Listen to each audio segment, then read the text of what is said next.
and tidy edited down video, but I have ways for you to make it faster. You can click that little gear on the YouTube settings right there on the video and adjust the playback speed, make me sound like a chipmunk, and it'll go a lot faster. You can also look and see if there's timestamps for this project in the description, and if you're on a desktop you can hover over the time bar at the bottom of the screen and see if it's chunked up into chapters, and then that way you can go directly to the step you're looking for. And lastly, you can also tap on the screen on the right hand side of the video picture or on the left hand side to make the video jump ahead, forward or backward if you're on a mobile device. And you can adjust that amount in your settings so you can have complete control over how much it jumps. So if you are on a desktop, you can use the fast forward or the rewind, and that will make it go faster as well. You can also enable subtitles, and the little CC on the screen will enable closed captioning. That way, if I am a little bit harder to understand with that double playback speed, the subtitles might help you out. All right, well, I know that it's not a nice little edited video, but if you sew with me, we'll get there together and it'll be lots of fun. And now for the live stream. Happy sewing!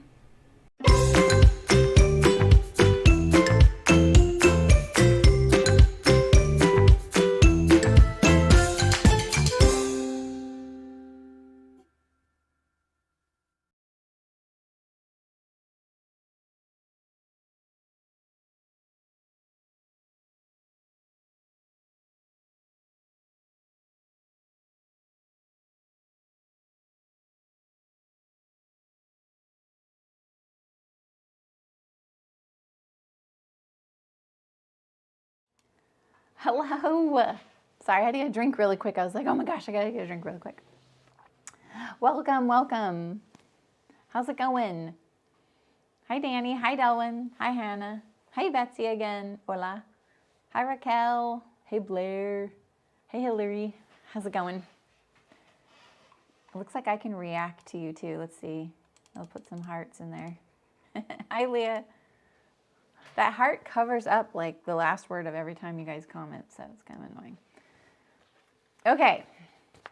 I spent like half my afternoon after the stream yesterday finishing a few things to prep about this, mainly because I was having trouble figuring out where to put the welt pocket. And remember, I placed it. I did all that work placing it, and then I was like, oh, you know, they say use the pocket to place it, and I was like, well, that's fine, but I need to know like where to draw the opening.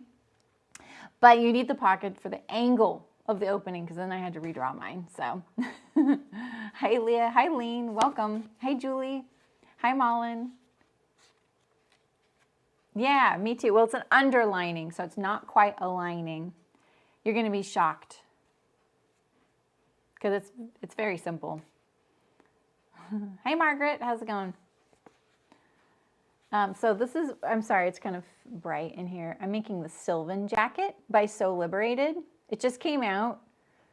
They may have a sewing tutorial and a how-to, so, you know, just bear that in mind. Like, I'm doing my own thing. I mean, I'm mostly following it. I'll let you know when I'm not, and like why and what not to do if you don't want to follow me. So, hi Tiffany. I'm doing this shorter, regular length. It's called regular length. And I am underlining it. That's a choice. You can not underline it or underline it. And then there's a ton of pocket choices. I'm choosing the welts. I really like welt pockets. The way they sew theirs is the welt is inside the opening. And I kind of was like, maybe I don't want to do that. I feel like, because you could follow their directions to do that, but I could show you an easier way to do it, like kind of a fake welt. It looks like a welt, it's fine. But it's a lot easier because you don't have to catch the ends in. And then I was like, but maybe someone wants a tutorial on how to do that. So we can talk about that. It's one of the very first things we're going to do today.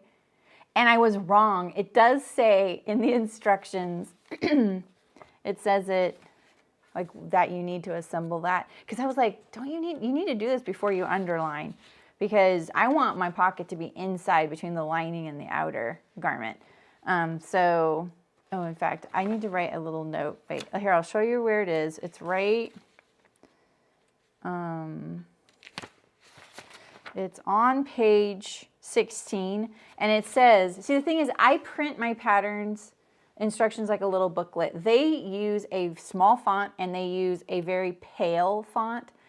I know it looks pretty. A lot of pattern companies do this, but the thing is, like, I don't want to read everything. I'm sorry, I just don't want to read everything because a lot of it is like kind of confusing. I just want to know, oh, now you're going to bind the neckline. That's all you need to tell me, and then I'll bind the neckline however I want. As long as I know the seam allowance and that's the step, I just do it, right?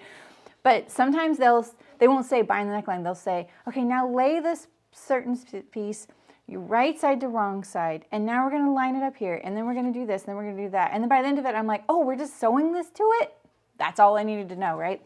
So I get a little hung up, and it's probably just the way I process things. That's me. I understand that. But anyway, I've skimmed these a bunch of times, and I just missed it right here. It says, under raw edge finishing. So it doesn't really call to me like, oh, this is where they're going to say the pocket thing. But it says, if you will be installing a welt or two, and you will be using underlining, this is the perfect time to put the welt pockets in. So that's page 4. The other thing I will note is that the pocket pieces, some of them say, some items will say, and other pieces in the pattern, because there's so much openness on how you want to design your Sylvan jacket, it will say cut 1 per sleeve tab. You know, so you need one of these and one of these per every time you're going to use the sleeve tab. You have 2 sleeves, you're going to cut 2, right? But with the pockets, it doesn't say that. So it says cut 1 of each thing, but I want 2 welt pockets, so you need to cut 2 of each. I knew that, I just did it, and then I was like, oh, that's interesting, it says cut 1, why is that? And I realized it's just because they just mean per welt pocket. So I just want to, I like to over-explain, and then that way you are like, what the heck is she talking about? And you go and read it, and you're like, oh, okay. Hi, Nita, how's it going? Hi, Deb. Oh, nice, Mullen. I think corduroy would be really cute. Like, I love the picture of their like rust-colored corduroy one. So when's Terry getting here, and when are Terry and I finding like Kelly green corduroy? Because I would like a Kelly green corduroy Sylvan jacket. I think I could get her onto the case of finding some really luscious grass green corduroy. Hi, Diane. Hi, Amy. Hey, Barbara. How's it going? So anyway, the directions in some ways are very detailed. In some ways, they're a little bit loose. So hopefully I will not lead you astray here. I did find an opportunity to use some Hong Kong finish. And that will be, instead of I'm going to top stitch my facing down. Instead of turning under the edge of the hem and the facing, I'm going to Hong Kong finish it. I really, really want a jacket with contrast binding in there. So they are robbing me of this opportunity by doing this super clever underlining finish. Darn it. But I really want to do the super clever underlining finish. So we're doing that.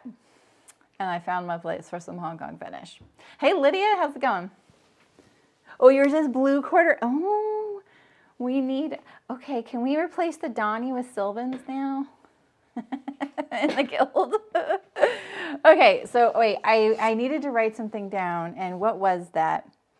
Oh, my internal pocket. So this is my little cheat sheet of the order of how I'm going to sew it. I do this for every garment, by the way. Hi, Teresa, how's it going? Yes, get to the point. Get to the point. See, this is the problem with me, is that for years, I didn't even read the instructions. If you were here in the early years, you know. And it wasn't like I know better. I just like, oh, I know how to sew this. I don't really need the instructions. I didn't want to print out the pages and blah, blah, blah, right? And so, but that got me into a couple of pickles because sometimes people do things like in a really interesting and creative way.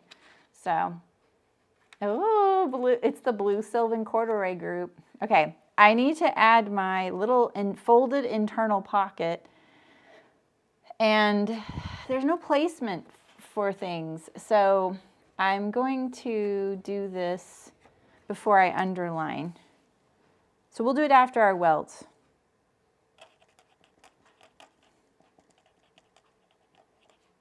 Okay. You see, I have a little magnetic board right here. See, and this is what I put it. You think I'm so clever. I just started doing this. I just started doing this last year. It's helped a lot. I love it. I used to be right here on my machine. My machine's metal, so I would put it right here. Quarter waiting to be cut. Light blue, colorway called Rain. Oh, yours is navy. Oh my goodness, this sounds really awesome. I need to clean my glasses. I apologize, but if you couldn't tell already, I'm a little bit clumsy and I touch my frames, I drop them, I drop kick them. That's kind of what I'm known for. So, you know, they get a little dirty. I got something on my other pair. I can see it on there. I can't scratch it off. I can't even scratch it off. I don't know what's going on with it. Oh, and so this is, I'm going to use this little print for my Hong Kong finish. I feel like my Sylvan's a little boring in some ways, but I was going for boring, I will admit. All right, our first thing, I'm going to stay stitch my neck. These are all my welt pieces. What's not attached here? This isn't attached. So I'm just going to stay stitch. I'm also waffling on my thread color still. You know, because you do. Did I not thread the needle? Rude. Who doesn't thread the needle before they press go live?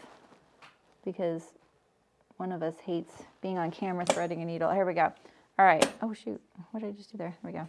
There's only 1/4 inch seam allowance on the neck, so I'm going to stick to that. I'm definitely not much of a stay stitcher, I admit that, but I'm going to do this on the this because of this really big neck, this really low deep V. I really mangled the cutting right there, didn't I?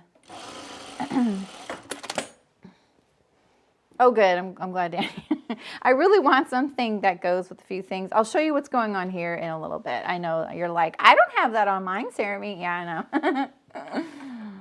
Yeah, I know. Okay, button tabs on sleeves and back.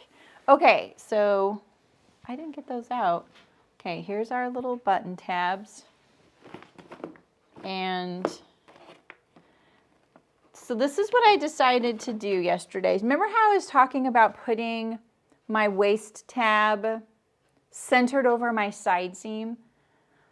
So I remember I also pinned my shell together to figure out my welt placement. Well, while it was pinned together, I decided to see, like, do I need to contour my center back? Because I put a center back seam in mine just because I have a very serious hip tilt. Hi, Jackie. And that if there's no darts, I need something just in case. Hi, Nita. I'm making the shorter version. It's called regular length.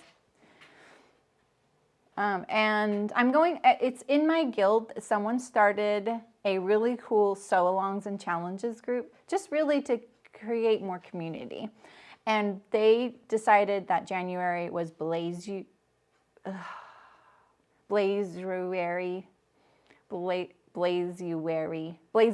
They're sewing blazers. The rules are ridiculously loose in these sew-alongs challenges, really just to do something. And when this came out, I was like, I'm participating, because I actually really want to make an unlined blazer, which I plan to do after the show, after Sew Expo. But I was going to do the auburn as an unlined version, and I just don't have the bandwidth right now to find fabric and figure out my adjustments. So I'm going to do this. So it's the regular length. I'm doing kind of a blazer thing. It's not meant to say it be said out loud. Thank you. Oh my goodness, these guys kill me sometimes. So anyway, I decided to put a little tab, my tab. See, I remember how I wanted like 2 back vents. I think I came up with a good alternative. I'm just gonna put a little centered tab like this. Did I whack my thing? Across the center back there. So basically, I'm going to do like a little button thing like this, and it's just going to scrunch it like this, and it's going to button on. That's what I'm going to do on my back. I love it. So I just need to attach these two things on here and then sew this, and then when I have my buttons I can just attach this on there and it'll cinch it up. And I was thinking, like, you know, like if I want more I could put another button out here. If I want less, I don't know. Yeah, so mid back at the waist. Yeah, like a little belt, exactly. Yeah, and I think it'll look cute. I'm hoping. So, yeah, and there is a waist, which is awesome on the pattern. There's actually a waist marked on there. So you could just try it on and see if that waist is in your vicinity. Yeah, like a vest.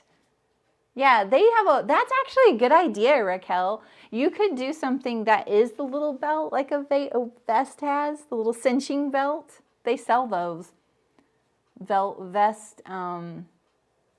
Vest buckles. Is that what they're called? Terry would know. Where's Terry? All right, so we just need to sew these on our sleeves, and we'll sew these on here. And then that's all we really can do at this point. We'll do this at the very end. We can sew it together, but, you know. So let's get these. So we're going to do this. And I marked the center of where this is going to go, right? Yeah, we'll see. I mean, we'll see how mine turns out, right? I feel like this is low risk, too. If you really don't like it or you don't like the positioning, you can just seam rip this little thing off. This is just to reinforce the button, right? I even thought about doing this in contrast, you know? And then, if you don't like it, maybe you want to put the side thing, then you could just attach it to your jacket at the side. And I think it would look nice straddling the seam rather than coming out of the seam. Like, I think you have options, you know? So, yeah, right, Betsy? Exactly. We need this. We need this, right? So let's just go and turn under our thingies here at the iron. Oh, let me turn this. I'm definitely having a lot of fun trying to, oh yeah, it was just a plain cushion. Trying to customize this for me, but at the same time not alter it too much, so if someone needs to sew along, we can help them some, you know. I think I might sew the collar differently. I'm sorry. This is why pattern companies must hate me. The one thing I noticed in a lot of pictures is the collar in some of the pictures is floating a little bit. And so I'm wondering if this is because you're supposed to press the neck seam open. You'll understand what I'm talking about when we get there. Because you actually attach the collar, outer collar to the facing, the under collar to the garment. And then when you sew along the fronts and you get to your collar, you sew that together. Like that. This is not how I want to do this. We're going to go like this. We're going to do 2 long sides and then 2 short sides. And then the other sides, like this. Get some more symmetry here. And I'm wondering if that makes the collar float a little bit because you're not enclosing the seam, which would kind of go like this with the collar, kind of like this. So I think it's a good experiment. We'll experiment and then we'll learn if you shouldn't do that. So we have a question. Yesterday you mentioned the collar and the one-way pattern. I'm thinking that goes for the nap. Yes, it does go for the nap. Good question. Yeah, so if you want your nap to be the same going down your collar and body. So now the thing is with corduroy or a stripe, even a stripe, something without a nap, but it has a visible stripe, your collar, how is that collar piece? Wait, let's, I want to look at this, Jackie, so don't let me forget this. I need to see the pattern piece over there. Let's look at it before you cut it because I feel like you might want to be aware of what happens with the grain line, but maybe it's not a big deal. Because of the way they drafted the collar, it's almost Peter Pan-like, interestingly. It doesn't have much of a roll in it. This is also probably why it floats a little bit. It visually looks like a shawl collar, but I'd have to brush up on my shawl collar drafting. But shawl collars are usually built onto the garment. They're like, you know, if this is the front, the shawl collar goes like this. It kind of is built onto the front and then extends past. So you have this like little rectangle sticking out like that.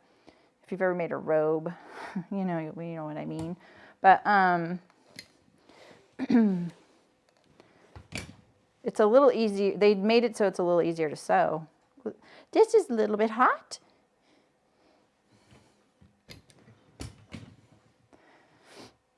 This fabric, it's kind of funny to iron. Certain directions, it's like, yeah, iron me. Other directions, it's like, what iron? What's up with this fabric? Come on.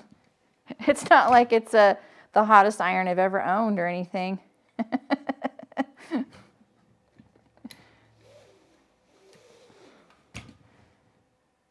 I'm not being very precious about my squares, am I? This is the first fabric that my hair marker couldn't make a dent in. It's very, the undercollar is connected to the fronts. It's not, it's sewn to the undercollar is connected to the fronts. What do you mean by that?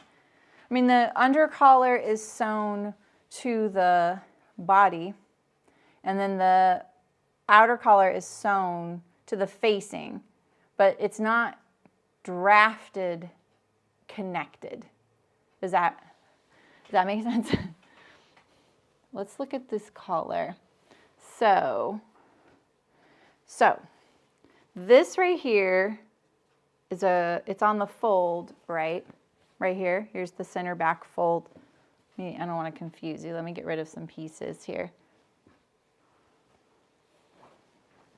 Like this. All right.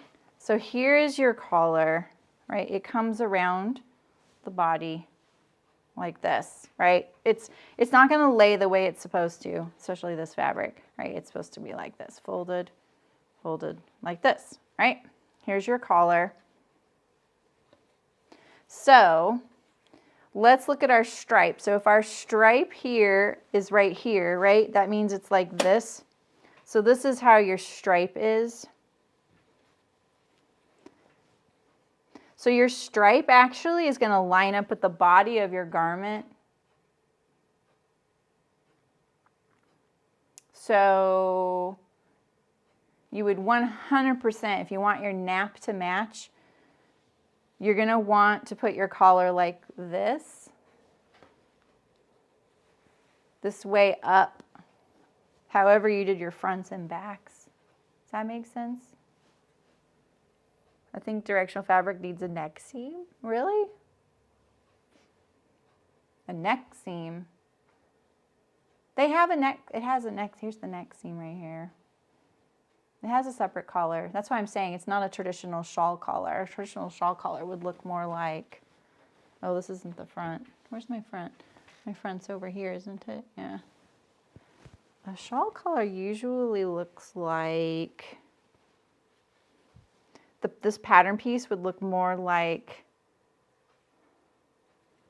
this. It would look more like this, kind of. More like this. This would be over here like this. That's what it would look like. If this was all one piece, that would be a shawl collar.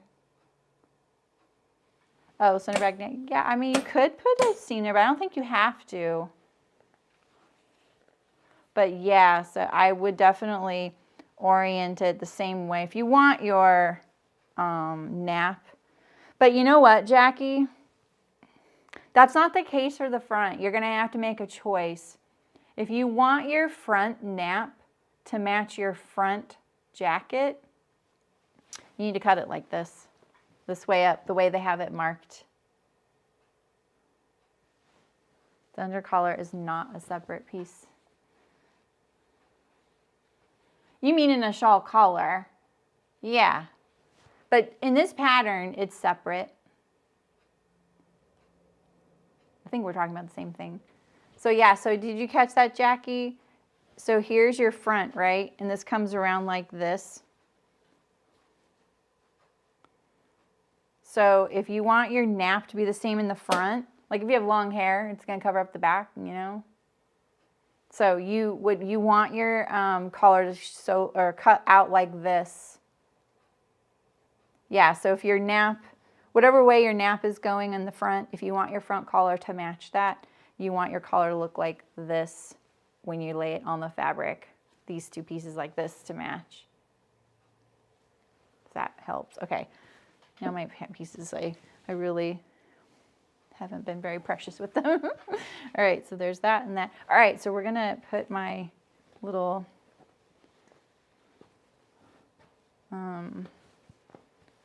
buttonhole majiggies here.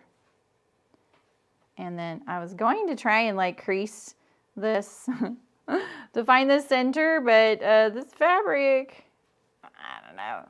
Okay, good, Jackie. You know what I mean. All right, so right there. Okay. Let's new bobbin, new needle, new year. All right.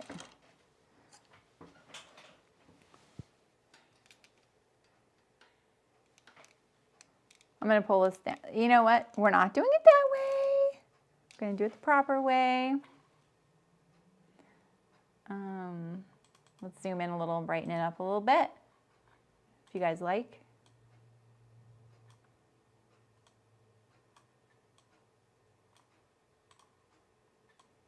That a little better? This fabric is doing almost that thing on my camera, isn't it? I have the sharpness way up.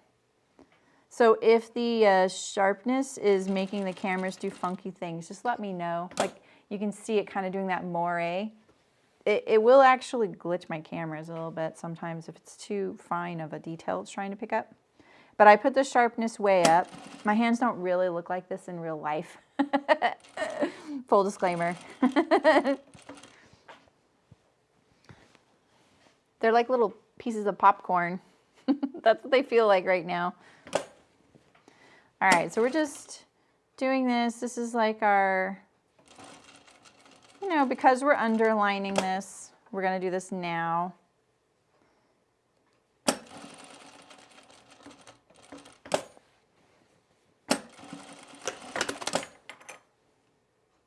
And so now we have a little spot for our button.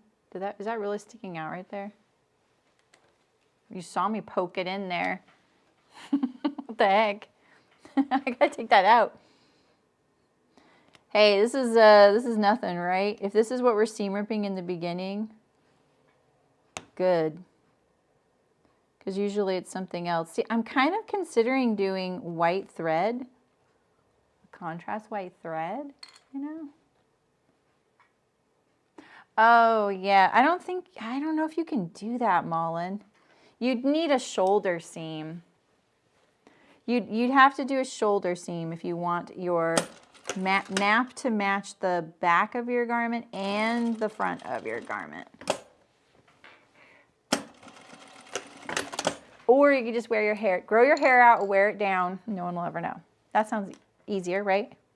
All right, so here's one back. And then we have another back.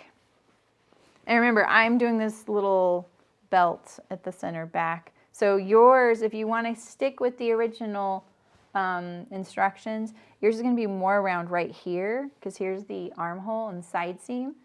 and it's more like over here towards the side seam, and then the belt gets stuck in the side seam and comes out. So I'm gonna find the center there. This is another way we could do it, like this, and like this, move it over. There we go.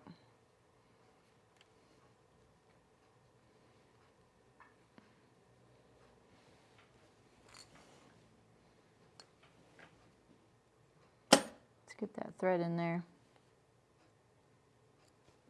Get that rid of that fluff, making me look bad. Get in there. Sheesh. Oof, I barely landed on that corner.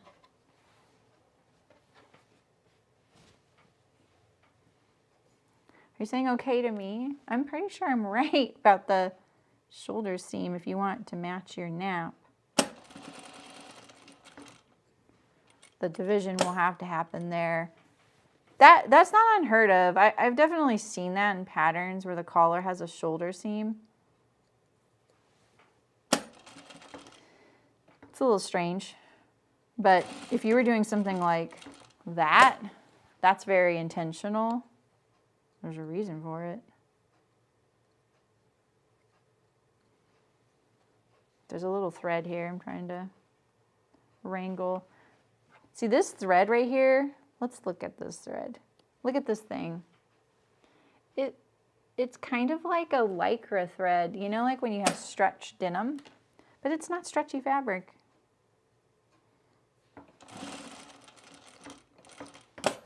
I most likely got this from Heart's Fabric.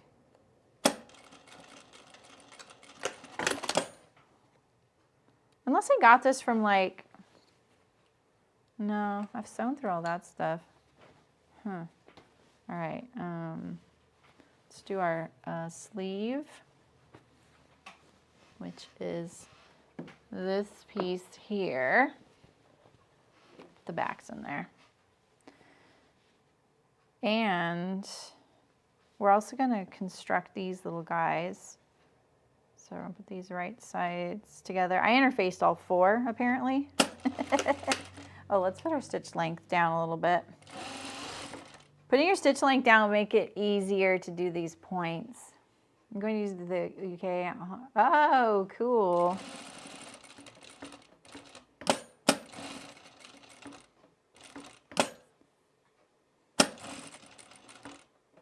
That's awesome.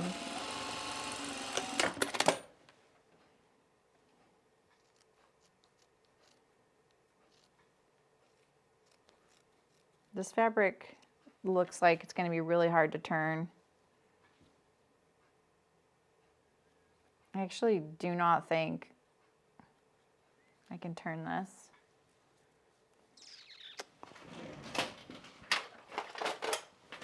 Let's see.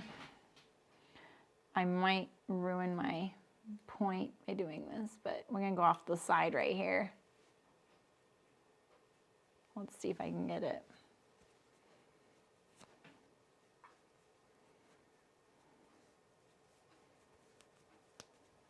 What I hear threads. Get that out of there as soon as possible. There we go.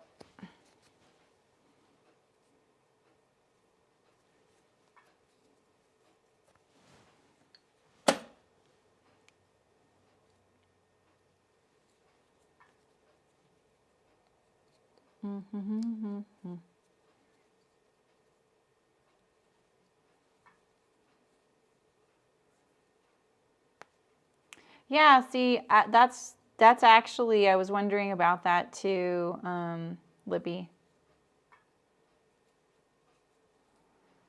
Yeah, because I was thinking like, well, if I want this side thing to straddle, I'd have to make it larger. And I was like, oh, I'll just use a larger size. And I was like, oh, there's not a larger size. Okay.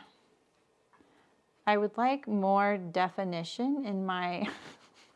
This little thing is all... Oh, man. I'm being really careful about this point here. Let's see if I can get out this little corner here. I'm gonna shove this in here. We're sculpting, we're sculpting.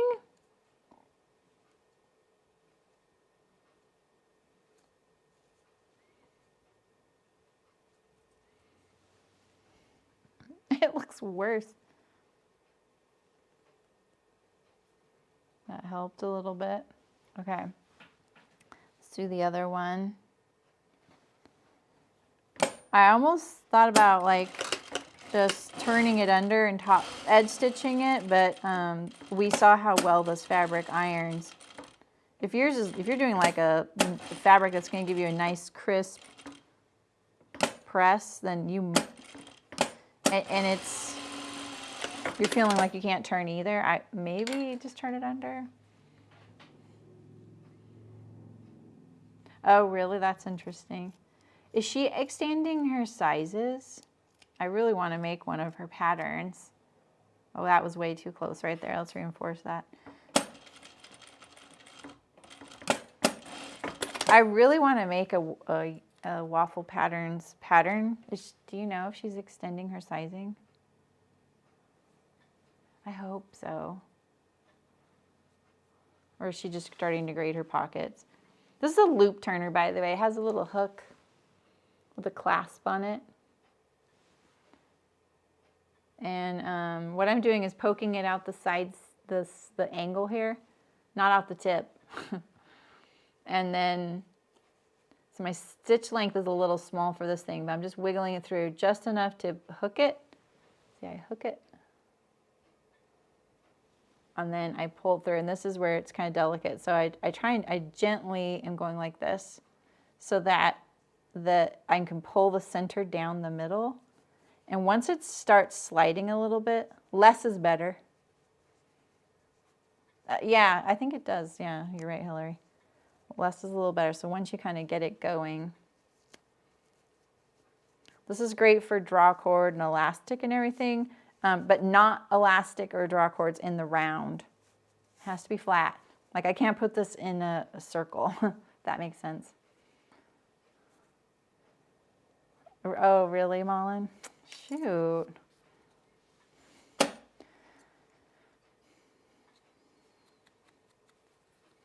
right.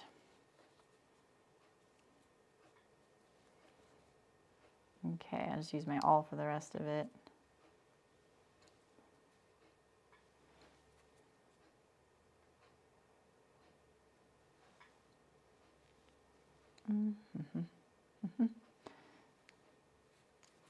Oh, I just snagged a thread there.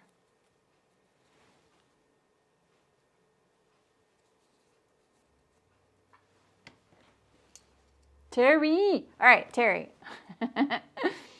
I would like to make one of these in a gorgeous green corduroy. You are my green girlfriend. Have we found a gorgeous green corduroy anywhere? You know what I'm talking about. I don't want to use the denim we have. We both have the same denim. This one looks a little better. Let's press it real quick.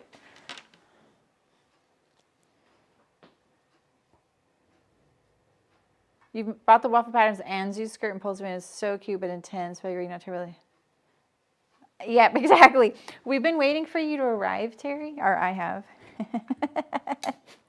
I would like an academic version of this jacket, you know, corduroy, and not that green says academic.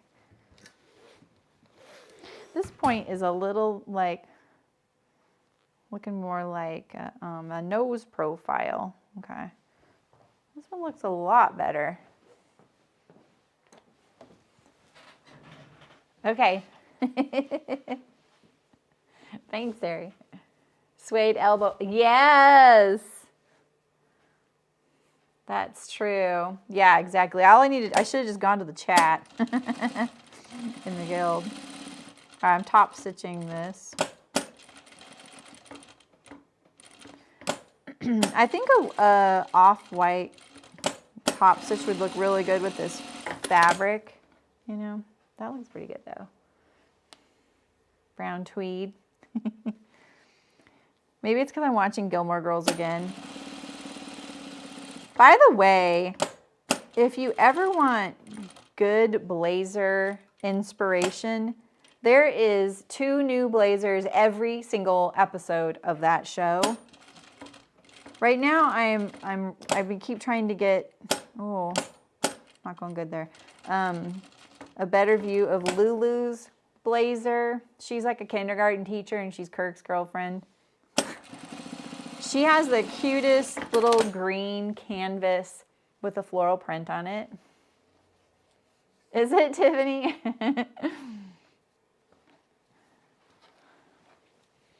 I think corduroy has its place. Oh, yeah, that's a good idea, Jackie the Jessica. All right, so this one I got super fancy on my marking here. For that, this is the center of the square, and then this is where the this gets lined up to. So let's.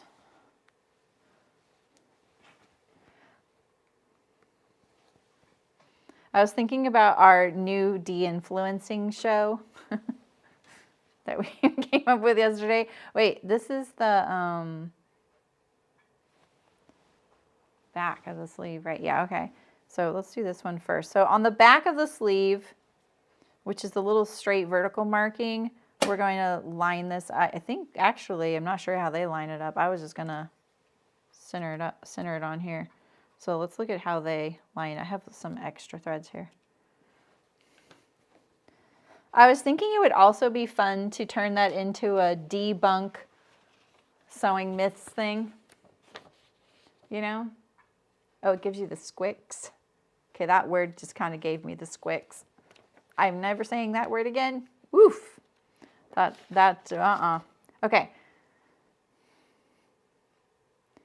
Let's see how they have you line this up here. Put it on the undercollar. The undercollar, you could do a fabric for the, like even just a quilting cotton on your corduroy. That would help pull the collar to the underside too. So, oh, if you want to put your buttonhole on this thing first, you might have an easier time with it. Align the button tab. No. Turn. Okay, wait. No. What are you creating? Using the marking of the sleeve pattern, align the button tab on the sleeve by placing the pointed end of the tab pointing at the nearest seam allowance. Sew the raw edge in place with a scant. Wait, what about the marking? How do you line it up to the marking, though? Using the markings on the sleeve pattern, align the button tabs on the sleeve by placing the pointed end of the tab pointing at the nearest seam allowance.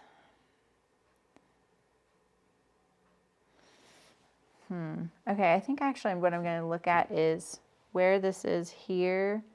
And if I do this, lining it like this, and then turning it this way, that would give me some good cinch. Okay, that's I think what they mean. So I'm going to center it on here. And we're just going to do 1/4 inch seam. This is the back of the sleeve, by the way.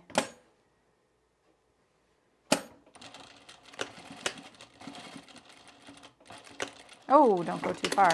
Don't go too far. Get rid of all these threads here. Just get rid of them now.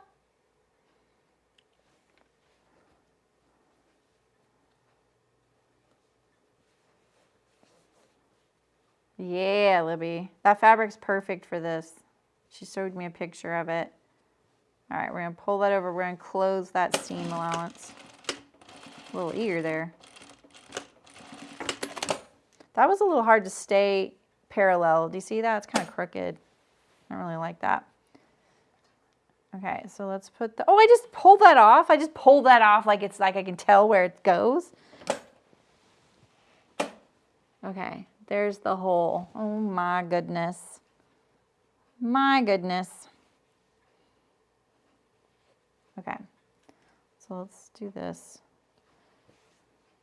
Yeah, I don't like this at all. Like, okay, let's take this out. I can't, this is why contrast top stitching is great.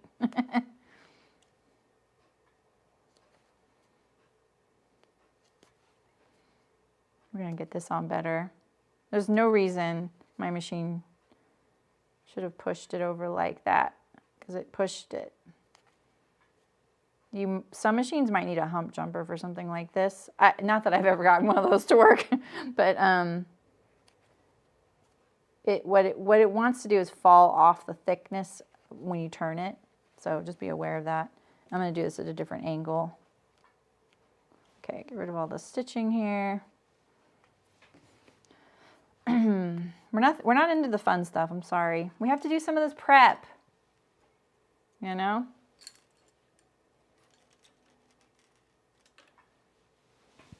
Let's get that out of the way.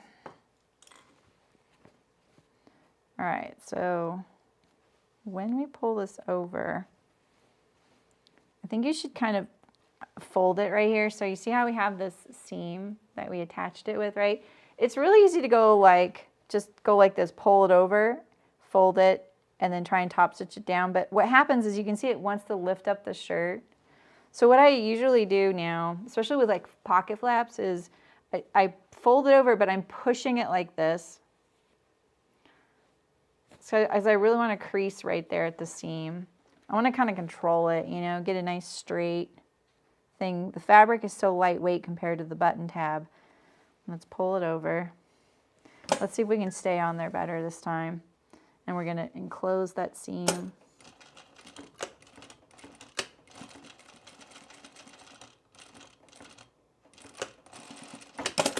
There, that's a lot better. All right, now let's sew this little piece of popcorn here.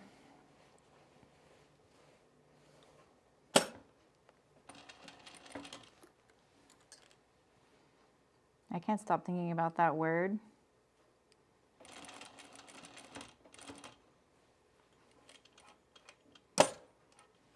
All right. Poke that in there. Wait, let's get rid of some of these little threads here that want to fall off. They really make your life hard, you know, these little threads that poke out.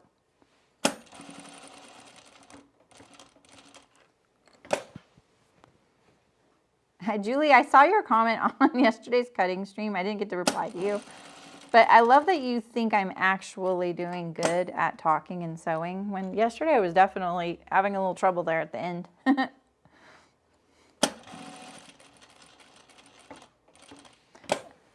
I'm not putting my back stitch right in the corner because sometimes things go bad when you do that. All right, so there we go. So there's our little, right? And then we're going to put a button here. And then it cinches it up like that, you know? They really do, Danny. They really do. I'm not counting myself in that. You're arranging some stash pieces and ran across something that looked like denim on one side and dark green suede on the other. What? Wow. That sounds really interesting. Making sure that this is the back sleeve again.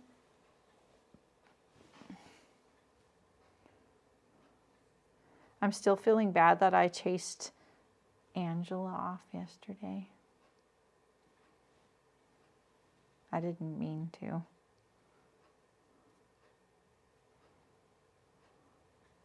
I think if people don't know that I'm a teaser or how my strong feelings on sleeves, they may take me too seriously. Sorry. Let's get rid of these threads here. No, I did not say to sew right now. Here we go. Do this like that. Why was that so thick? It's just that? Okay. All right, sew this guy on first. All right, after this step, we're gonna do our hanger loop on the back neck facing. And then after that, welts.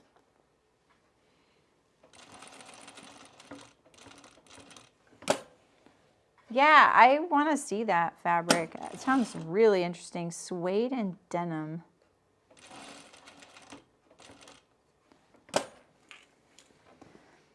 I'm, now that I have that fabric ID tape, I'm definitely trying to use it on things.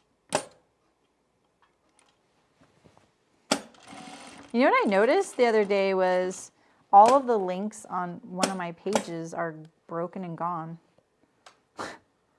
No warning. They're just gone.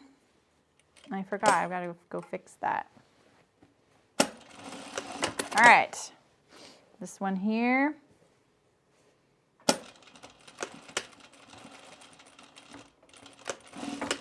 Trying to stay on the button tab, and then now let's make sure you don't immortalize any of these threads. Get rid of them if there are any. And let's pre-fold this.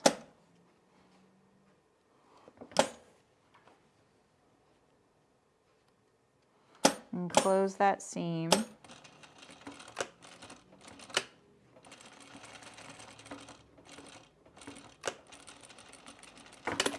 I was really pushing hard with these two fingers like this. Oh, it's still a little crooked. Is that gonna bug us? Oh, I don't think so. Yeah, I kind of did. Oh, I also had to shorten the sleeve 3 inches.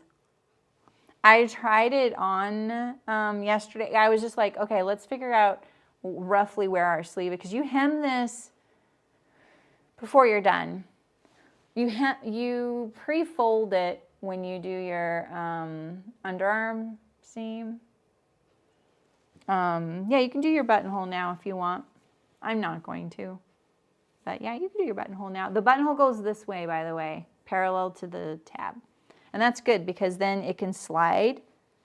The button can slide in the hole. That way you have a little bit of comfort. I mean, most sleeves are pretty much symmetrical, so I get what they're saying. And this one's got a pretty flat cap. I mean, look at that cap. It's pretty flat because it's pretty dropped. So, you know. All right, now we're at the hanger loop. This will be fun. Hanger loop on the back neck facing. So you got to pick your label now. It fits like a, yeah, it looks like a drop sleeve. I think it does. Do you think the fabric's stunning? Really? I mean, it's cute. I'm into it. So I'm going to do my loop.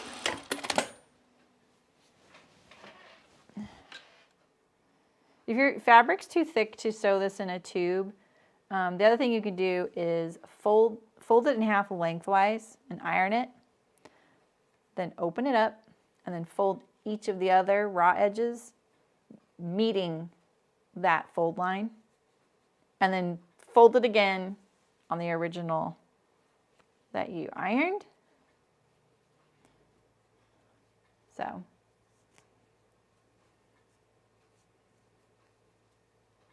I can't get it to start. Let's see here.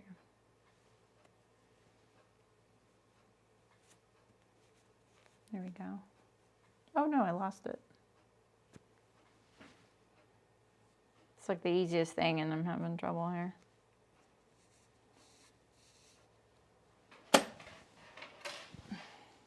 I always pull that thing off as soon as possible because that hook is really sharp and you can damage your fabric. So if you're doing a fabric that falls apart easily, and you don't put it like sink it down, which you will leave a mark, you will it'll just fall off the end. So, hi Donna, how's it going? Have you missed much? No, I'm just doing the little fussy prep bits. Like I put all the sleeve tabs and button reinforcement things on. I stay stitched the neck. That's it. Now I'm doing the hanging loop here. Oh, let's get this piece too. So I'm only using cotton, quilting cotton for this little the hanging loop cover. So I put a piece of interfacing on the inside, I don't know if you can see it, up to the seam line here. The fold line, I mean. So just 5/8 of an inch in. It's a 2" by 4" piece, in case you're wondering. And I thought that might help give it just a little more oomph. I don't think it needs it. It just felt kind of, you know, thinner.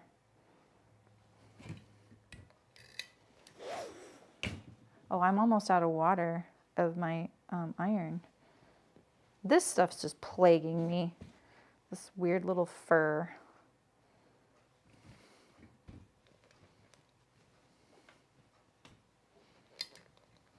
Might have to use my spray bottle. My spray bottle sits really close. Oh, I can't reach the camera, but it's like right there. And it's close to my iron, and I melted the whole top of it, and I didn't notice it was lime green and really cool. But then I had another spray bottle that I just, oh no, it was a cleaner bottle, a full X bottle. So I used that on top, and I just clipped the straw.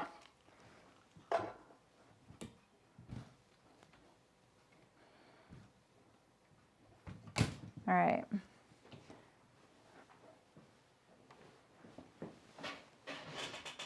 He made a wearable 12 pair of pants and went up a size thing I had put on weight, and I tried them on for my fella and daughter, and literally I look like an old lady from a home. What? There's no way you could look like an old lady. That's something you decided to put out there.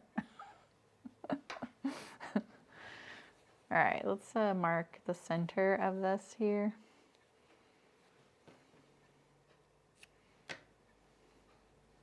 And we're going to put this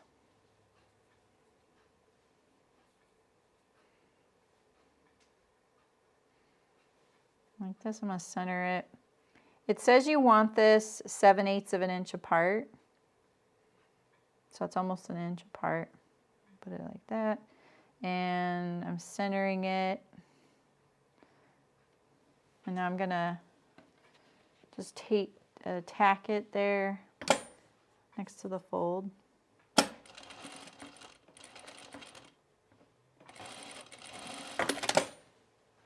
And I'm going to splurge on 2 labels here, like this. I'm going to trim this flush. And now we're going to position this. This is 2 3/4 of an inch down from the neck. I have a ruler. Wait, no, it's not. There's no way it's that far down. That's way down here. What did I write? 1 3/4. 1 3/4. Sorry, 1 3/4. It's right here. It's about right there.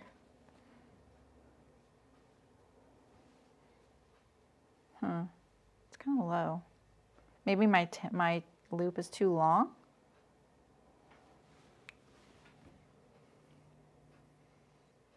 What do we think?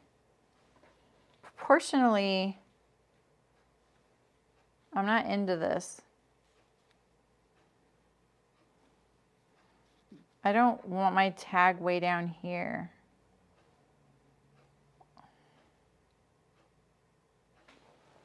Koala label. Oh, it says, I'm probably thinking about sewing.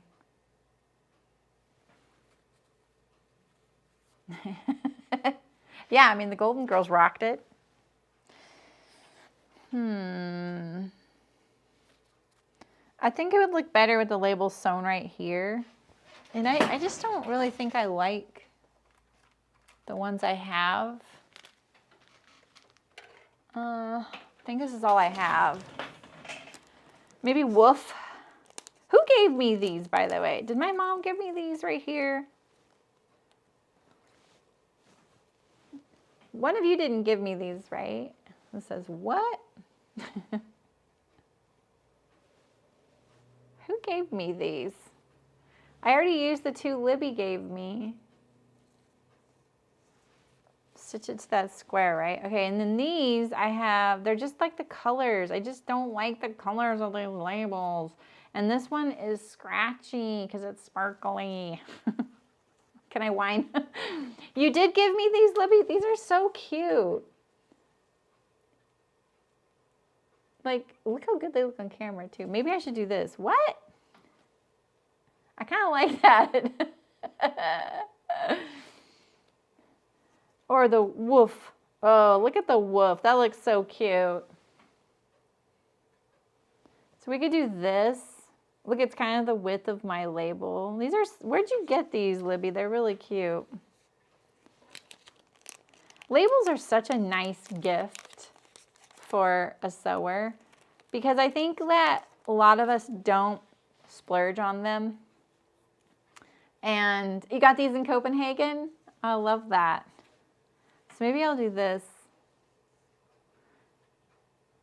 What about that? Do we like this? My label's white. The woof, yeah, it matches the palette.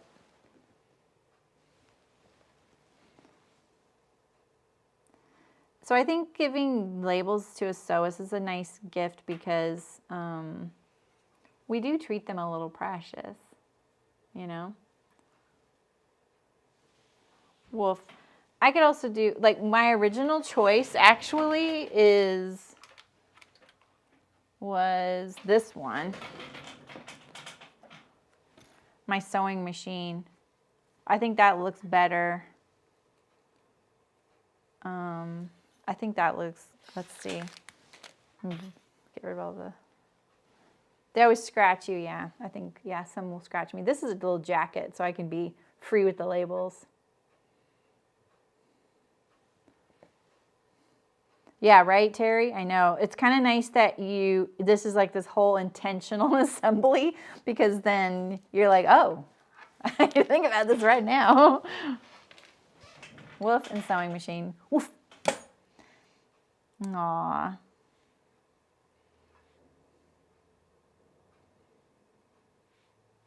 Okay, so then let's sew these together first. I have blue thread on. We're gonna go all out and change our thread color.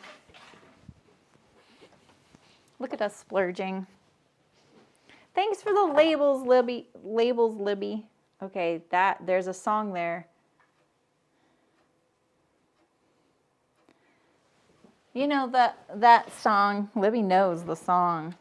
You know, you put some Libbies on your table.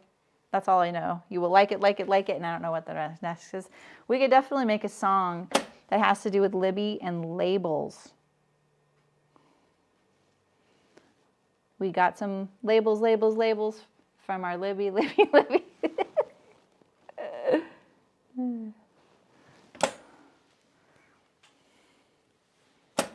Right? Thread changing. Yeah, but you won't have people giving you their opinion on what you should have done, Terry.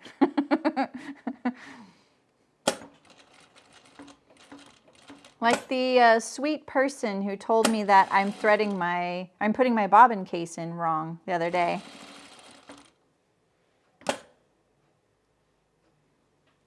Really, it really does look like I'm putting my bobbin case in there wrong, doesn't it? It's a miracle.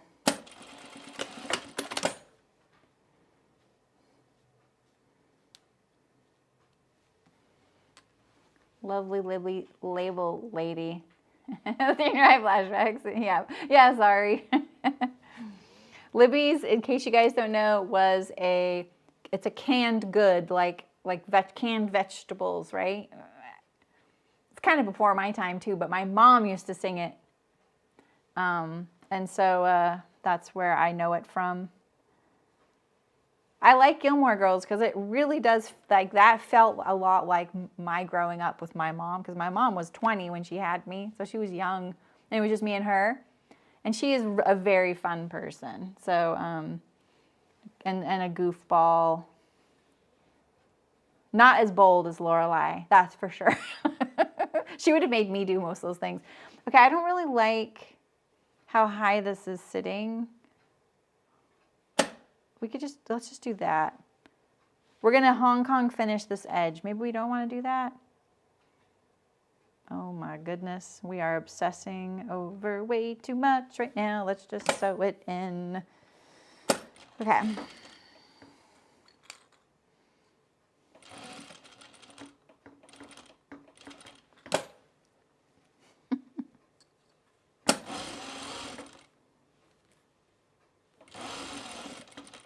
Oh, I forgot to put my, oh well. I won't even tell you, you'll never know.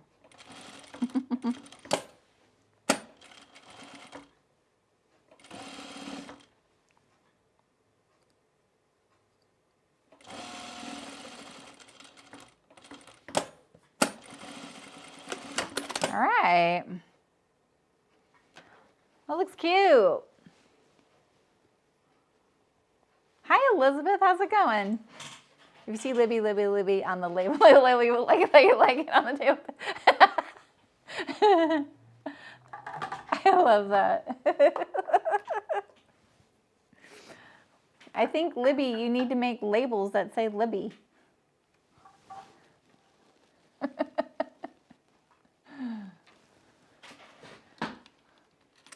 Really, Tiffany? That's funny. Wait, no, I don't need to take out my bobbin. My grandma's recipe for pumpkin pie is a label from the Libby's can and a bit of cornstarch. Oh, that's actually pretty good. I've been talking to, I get into these really long conversations on Instagram sometimes. They're admittedly, lately, have mostly been in the posts by Black Woman Stitch. She's really funny. I really like her. And she was talking about a book, the sewing, the Reader's Digest, Complete Guide to Sewing. And I was like, oh, you know, you can also get those from thrift books. For like $7, I got one. Because last year I had decided to buy every complete guide to sewing I could find. And that one was amazing. And so I was like, oh, I totally agree. That one, I'd never even seen it before. It was amazing. And someone else said, oh, the Vogue book. I'm like, the Vogue book? Did you know I will see that thing for sale for over $200, and it's only certain versions. So I don't know which year that is that people want, but there's something about this one version. And so then we were talking about the joy of cooking, because I was like, that's my joy of cooking. My joy of cooking, I have one that's from the late 60s, and it's literally falling apart. Like, it's in chunks. I'm like, do I want the biscuit chunk? Do I want the entree chunk? And then I have the updated revised one. The updated revised one, they took out everything with butter in it. They took out they took out the scone recipe. And so, like, I bet the pumpkin pie recipe on the Libby can is actually really good. And even like Cooks Illustrated says, you know, you can't really get away from canned pumpkin. Canned pumpkin is just like kind of the best. So, oh yeah, thrift books, Amy. You might be able to find it for cheap, like a few dollars, and their shipping is dirt cheap. It's like $1.50 for a book or something. So I highly recommend thrift books in the United States. It's a used book place. So I'm telling you, when the internet melts down, you're going to want to have a few books, people. Better World, yeah, like Better World. Wasn't that like the Better Homes and Gardens, like offshoot or something? Yeah. Oh, Better World Books. Yes.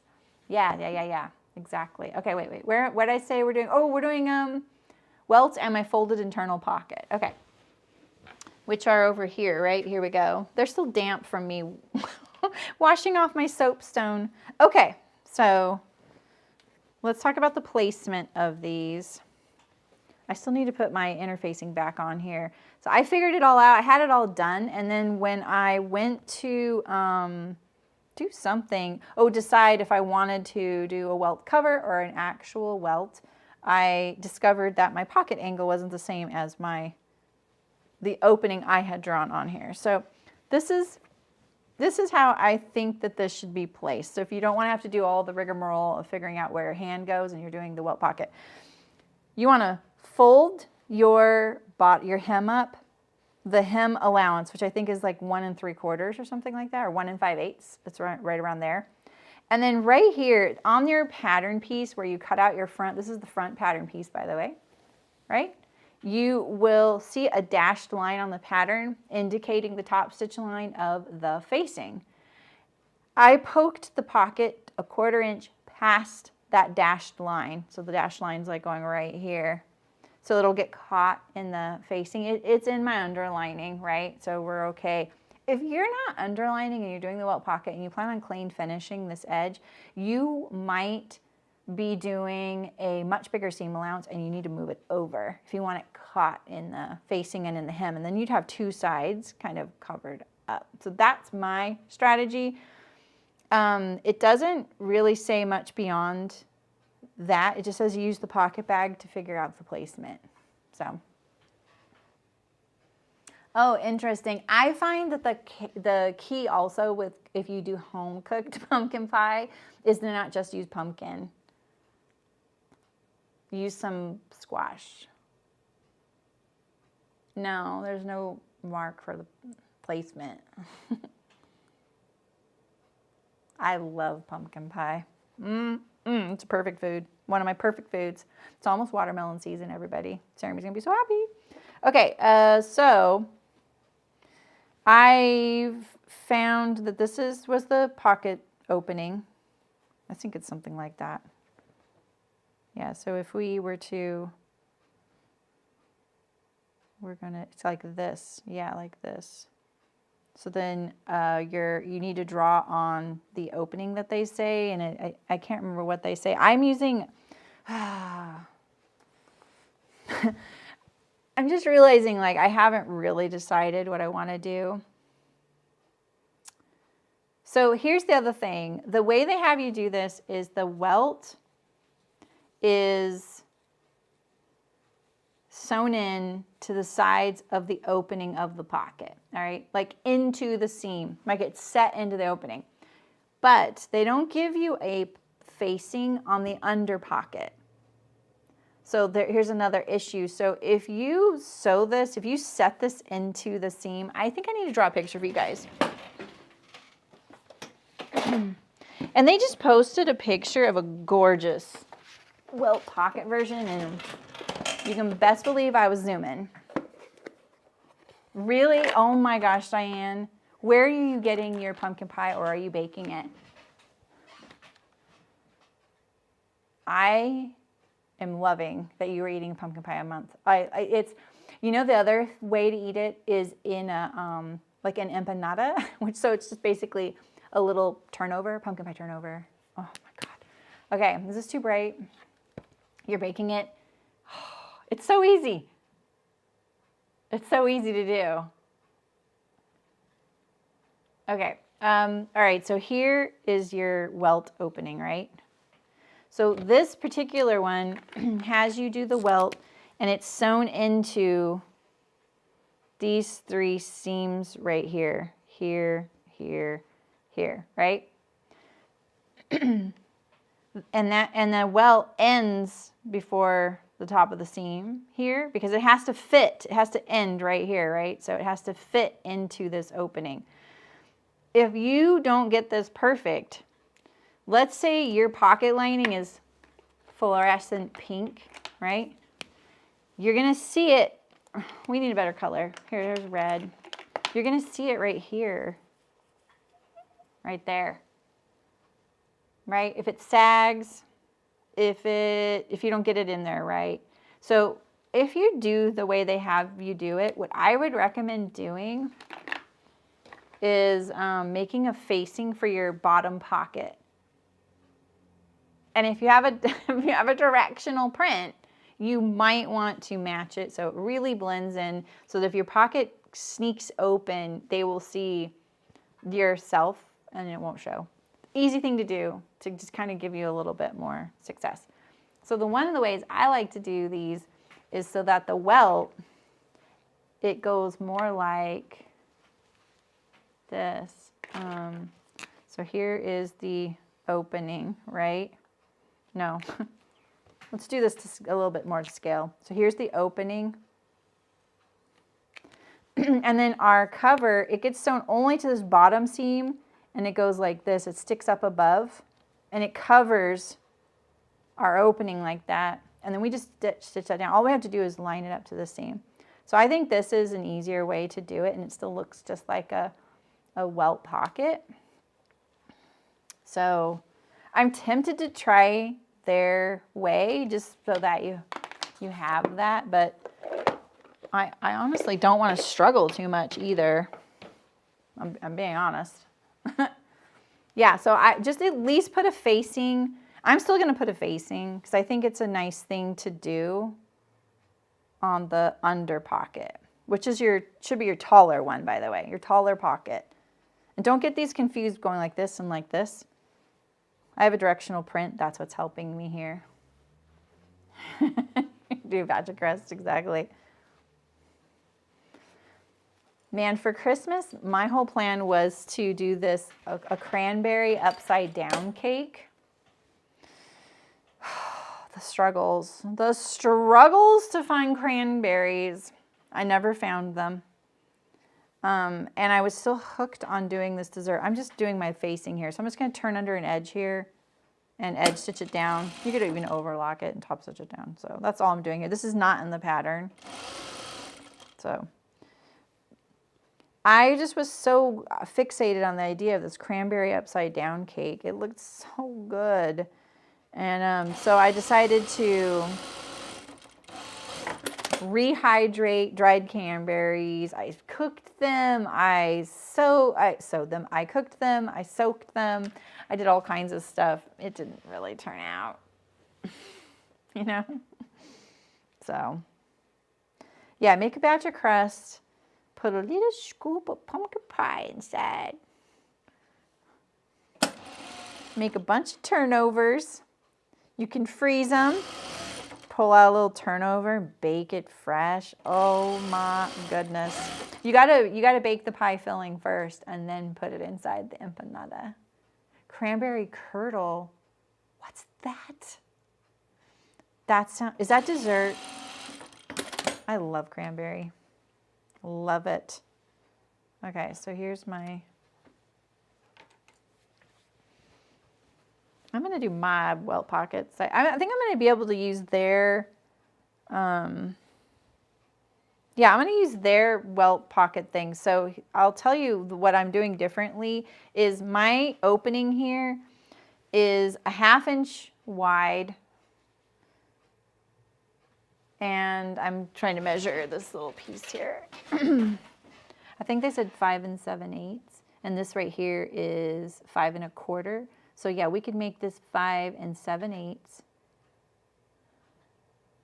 So we're gonna add like a little bit past it here. Oh, curdle. I'm all, what's a curdle? Oh yeah, you use my oatmeal cookies instead. That's great. I love that. I do that too. I put everything in oatmeal cookies. All right, we're gonna, I just don't think this is gonna survive the iron when I go to interface this.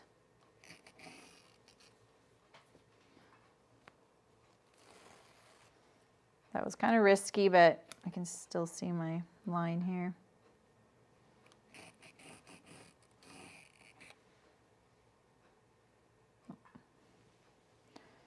We're going to do a 1/2 inch opening by 5 7/8 inches. That's kind of long. You can do probably 5 1/2 inches if you want, especially if you have smaller hands.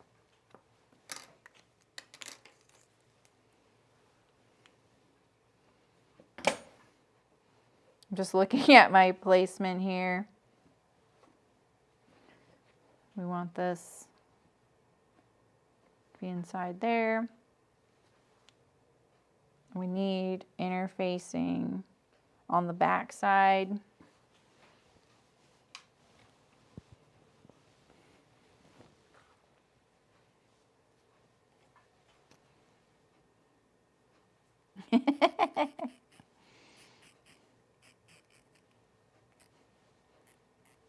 Okay. So how I got this washi tape on here was I have a welt pocket template. And it's basically just this rectangle cut out on. Bye, Libby. Nice seeing you. Thanks for the earworm. It just has that cut out on it, and I just use it for all my welt pockets.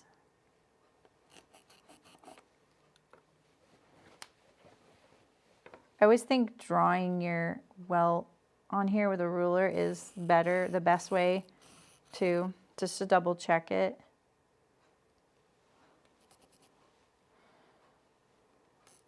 Okay. All right, so let's see if we can get this to stay on. Hi, Ann, how's it going? Oh yeah, cranberries and chicken salad. I love that curry chicken salads that some people make that has like grapes in it too, or raisins. Wait, raisins? Grapes. Is this big enough? This might be big enough. It's kinda big enough, but let's make it a little bigger. Let's do this.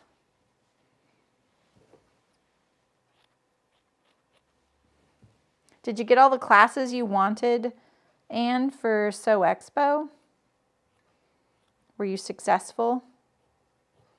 I wish I could see what the popular classes were. I'm really curious. Not even in a competitive sort. I'm just I like knowing what people are into. I want to know.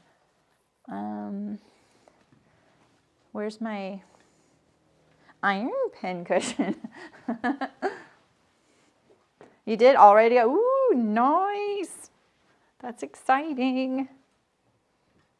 I'm just doing this so that if I lose my chalk, we're going to be okay.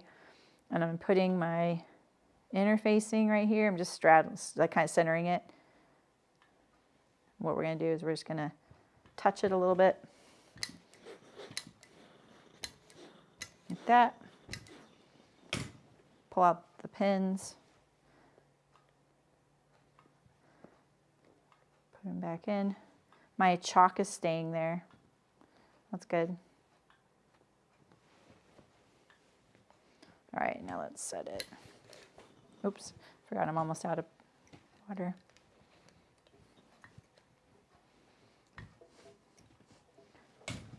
Oh yeah, my chalk is staying.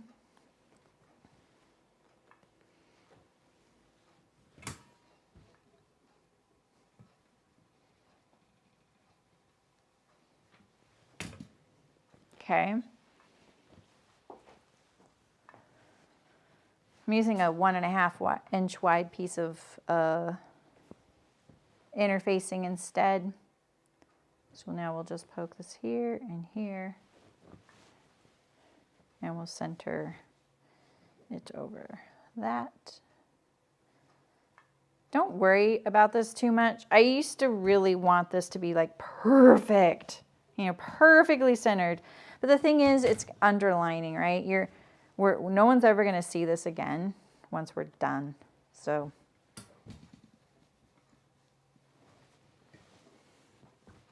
if you're not underlining, then maybe you'd want to be more precise. But honestly, you might want a narrower piece because it might show on the inside of your garment. Okay.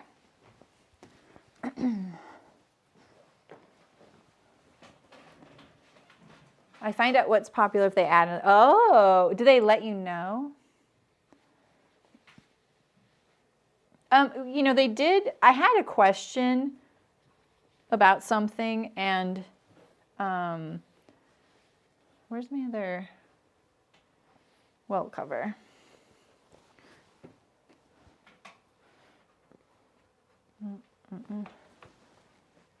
Oh,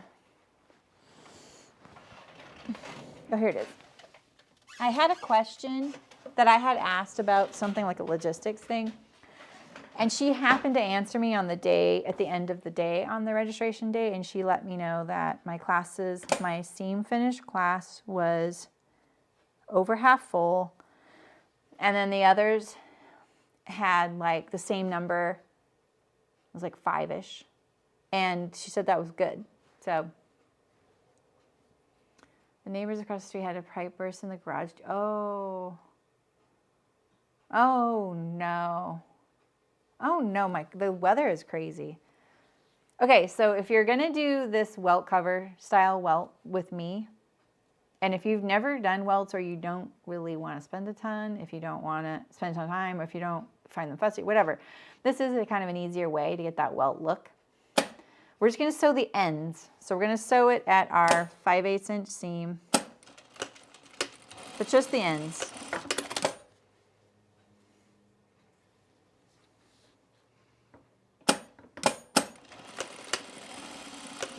And then before we trim the corners, we're going to check it against the opening length and make sure that we're in the same length, right? So I'm going to make this a tiny bit smaller. So what does that mean, Terry? You forgot to, like, is that bad? You forgot to drain. Oh, like you have to drain the pipe, then turn off the water so that it doesn't burst. Wow. Oh, you did, Anne? Ooh, fancy. That's how these are. These are single welts, but I'm not doing them. I'm doing the other style. All right, so let's do our other one. Yeah, so that's the correct terminology for the style they picked was single welt. I know that the pipe can burst. I just didn't know what it meant. I just forgot to drain them.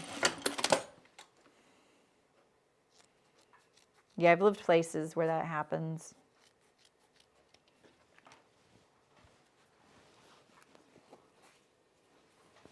There, okay, that's what I was wondering, because we don't have the cutoff part. But we like insulate our external pipes because it's not really as much of a worry here.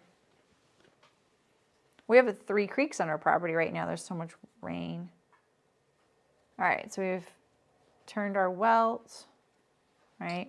Let's go press this, and then we're going to sew our welt pockets. Should be pretty easy too. So I'm using the same pattern pieces that came with the pattern. I'm not doing anything different that way. The only thing I did different was I made that rectangle that I drew smaller than their finished opening. They wanted 3/4 inch opening. I did 1/2 inch.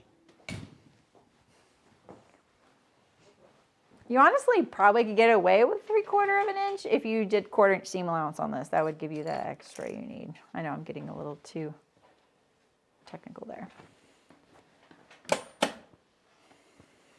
Okay, so the one this is the other thing I did different. I add the facing. If you're doing the welt like me, you don't actually have to add this facing, but I just thought I'd show you just in case you do it the way they have you do it. I would add the facing to the bottom pocket. All right, so we need 1 pocket and 1 welt.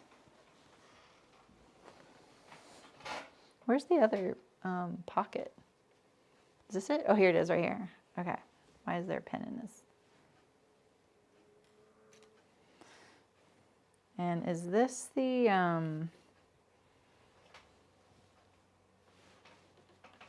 is this the one I want? I want this to be,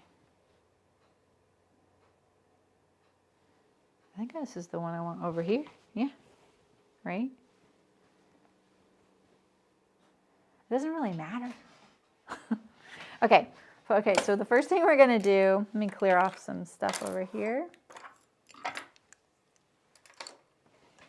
We're gonna take this little welt cover here, and you see this line? We're gonna line this up 1/4 inch past the line here. So if you need to, you can draw yourself a line 1/4 inch parallel to this bottom opening here.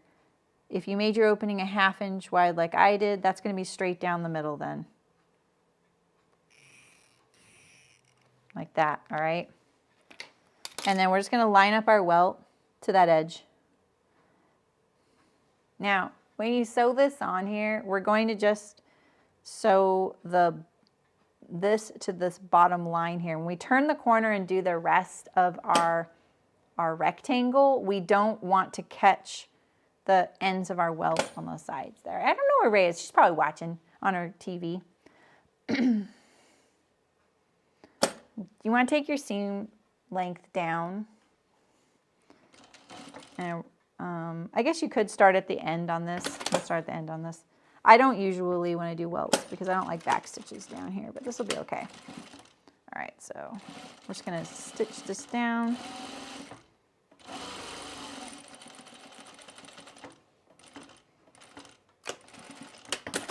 Like that. We won't turn the corner at this point. We're just gonna do that right there. And now we're gonna take our top pocket. Is this the top pocket or is it this way? My goodness. It's kind of hard to tell. This is how it goes, right? Okay. This is the top, so we're gonna go like this. So now we're gonna center the pocket and lay the raw edge against that right there, that raw edge we just sewed. And I think I'm gonna sew this from the other side so I can see my seam.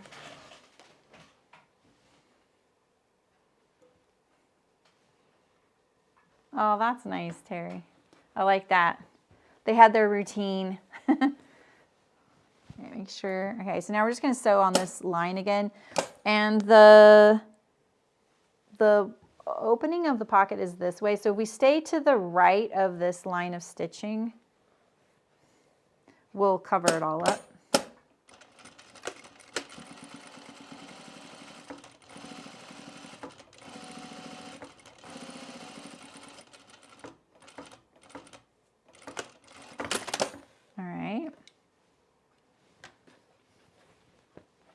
And now we're going to cut this open. And we're just going to cut about a ½ inch up to the end here, and then we're going to cut toward the corner. So you got to kind of move this out of the way. Right here, so you see how right here, so you can see part of my Y right there. The other Y is under here.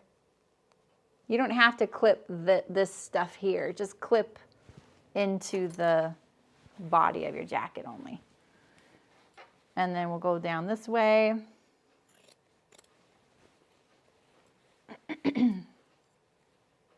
Sort of wish I would have pre-stitched my rectangle now, but I'm just going to be kind of conservative with my Y. We can always cut more. Like this. And actually, we can even sew this one on too, right? Let's see here. Let me orient myself a little bit here. Put this through here.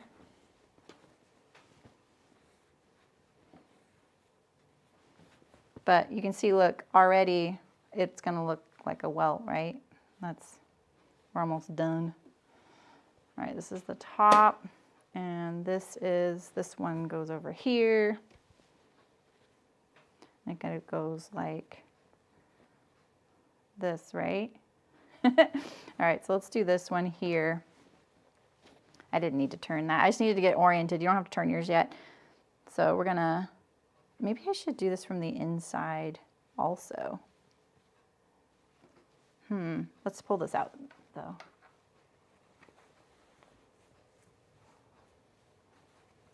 Okay, so here's where we are, right? Bottom pocket, top pocket. And we're gonna center this over. Honestly, I shouldn't have cut it until after this next step. It would be a little easier. I feel like this isn't gonna line up to this pocket. And maybe it's the seam allowance. We may have to be trimming. You can't really do anything but a 1/4 inch seam around a welt, but maybe there was a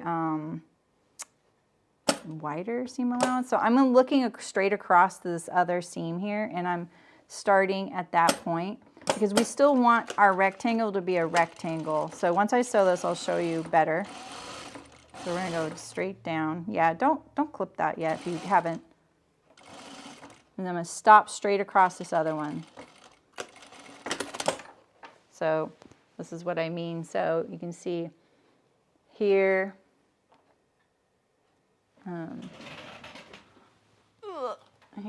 Here's a marker. It's not a welt though. This is not, I'm not doing a traditional welt. That's why I showed this one. So here is where I stopped sewing this one right here, right? And then this is, I want to stop that straight across the other side. It doesn't look like the same seam allowance, but just because my lining here slipped toward this seam here, but you can see right here is the middle of my welt, right? And so here, same thing, I stopped right here, straight across right here, like that.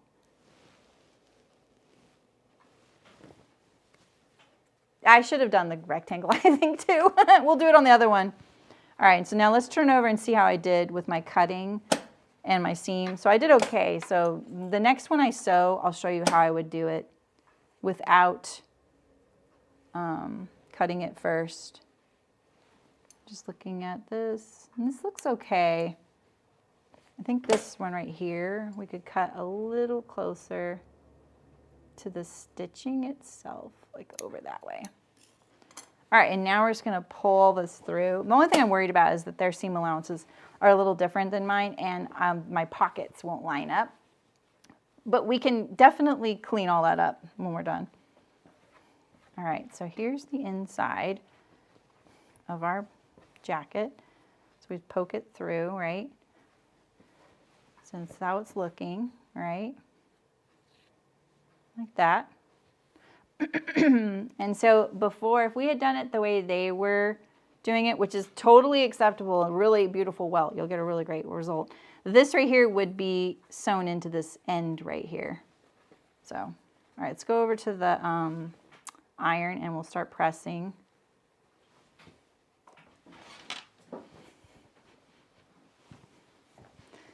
This isn't really, I don't consider this a welt pocket. I consider it like, it's a hole that you've finished. So I'm just opening this up and I'm pressing this bottom pocket down here.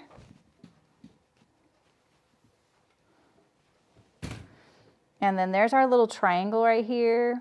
It wants to fold back. That's great. We love that for that. All right. I hate that my iron ran out of water. Okay, and this one goes on top. Oh, it does line up. Okay, good.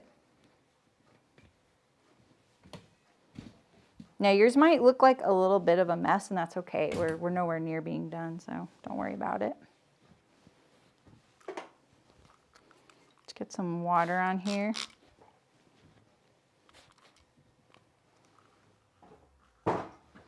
So this is my facing that I sewed to the pocket. So you can see that if I hadn't done that, you'd see my pocket lining. So that's why I say it's a little nerve-wracking if you're not gonna line that. So I'm just pulling out my little triangle here. See there, I just lifted up this edge, pulling out that triangle right there. Just think of this as like, two parallel seams. And we're just finishing the edge.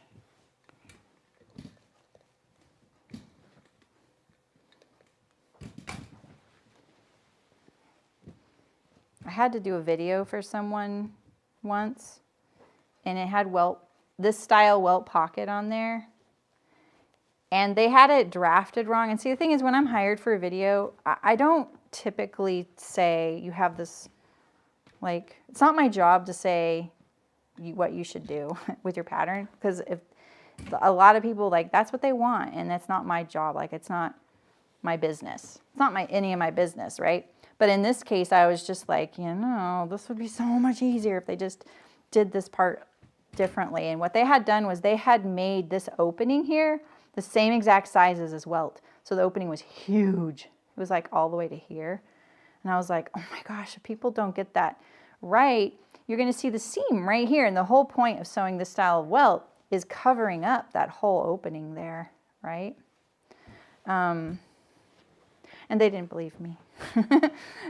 So, but I did notice like 2 patterns after that, like 2 welt patterns after that, they changed that other style. So I was really happy. I was like, oh good, So much easier. So, okay, so here we are. This is how it's looking, right? We've hardly done really anything, you know. So the next thing I'm going to do is I'm going to lift this up right here. So see how it's oriented? I'm just going to lift this straight up. And we're going to sew across this triangle here just to kind of give it a little bit more umph, especially since I didn't sew my rectangle, which we will on our next one. And I just sewed right in the rectangle there. See? Kind of makes those corners nicer. And we'll do this side. And we're pretty much done with the welt now. The only things now you can do with it, you have a few choices. So if you're not really liking certain aspect of your welt right now, please don't just throw a bunch of top stitching at it. I made a right mess of that. And because I swear it probably looks better than you think. And I think also once you do a couple other things, it might be fine, especially once it relaxes and gets pressed. So a lot of times what you'll see right here is these puckers. And sometimes it's because when there's this like divot of fabric. So here, you see here's the triangle right here. And then here, down here is the seam allowance. And right here where my finger is covering, there's nothing. It's a depression. And so that's usually what you're seeing at the corners of your pocket there. You're seeing the depression of no fabric being in there. And so that's why I say don't just throw a bunch of top stitching at it. That would totally be my MO to do that, especially a long time ago. So do a couple of other things. So the first thing I want you to do is I want you to arrange this rectangle. Make sure it looks like a rectangle. It's not bowing out. See how mine's a little like bowing out a little bit? We can take this under pocket, that's what's sewn to the top edge there, and just gently pull on it a little bit, and then pull this and get that rectangle back into rectangular shape. It's New Year's. It's New Year's resolution to be a rectangle, right? I'm just kind of arranging it. And now we're gonna stitch this down. No one's gonna see this stitching.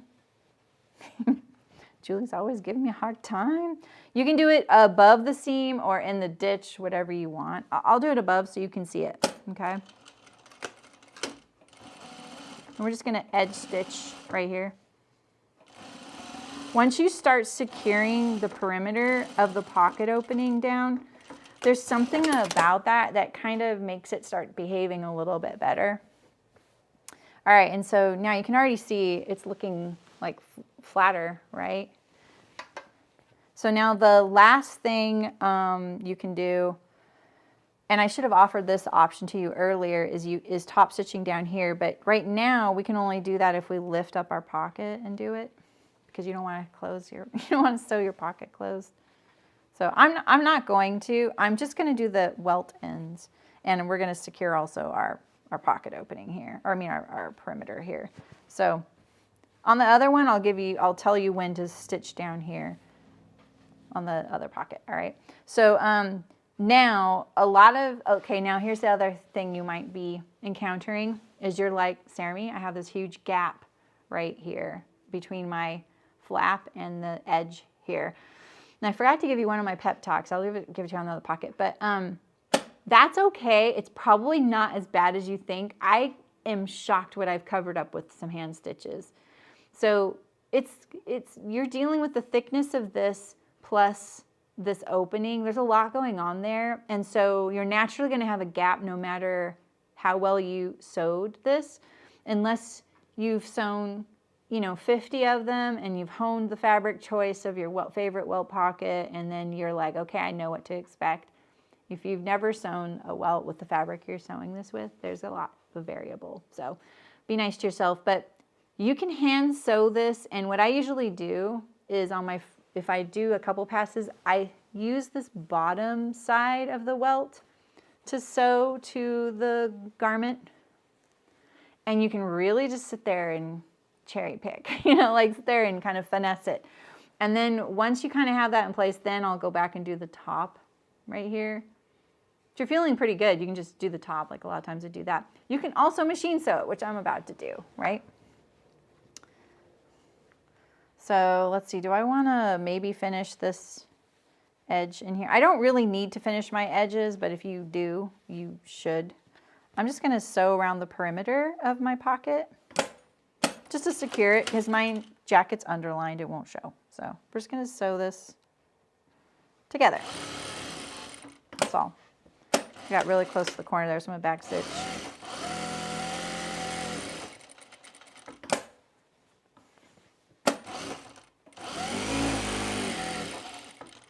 Okay, and then here's my last side.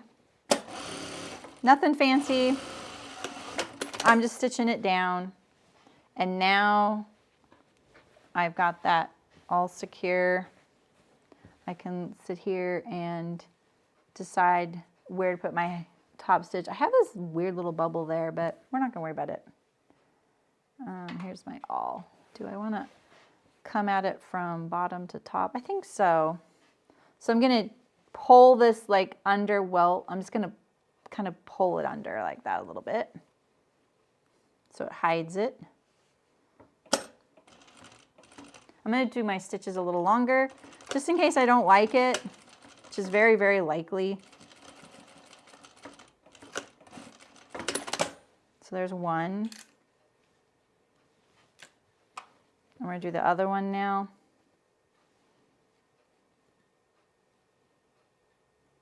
You guys are quiet. I don't like this little pucker. I don't know. I think I have an extra stitch right. Oh, there, I can see the pucker. It's right there. Let's see, could I maybe finesse that? I think I would have to like pull it down like that. I don't know, like that. So we'll just try and fill it up with welt.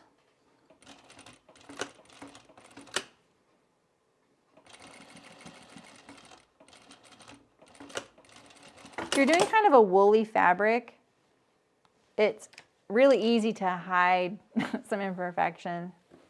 You have your nose on the screen. All right, there you go. So there's your welt pocket, nice and deep.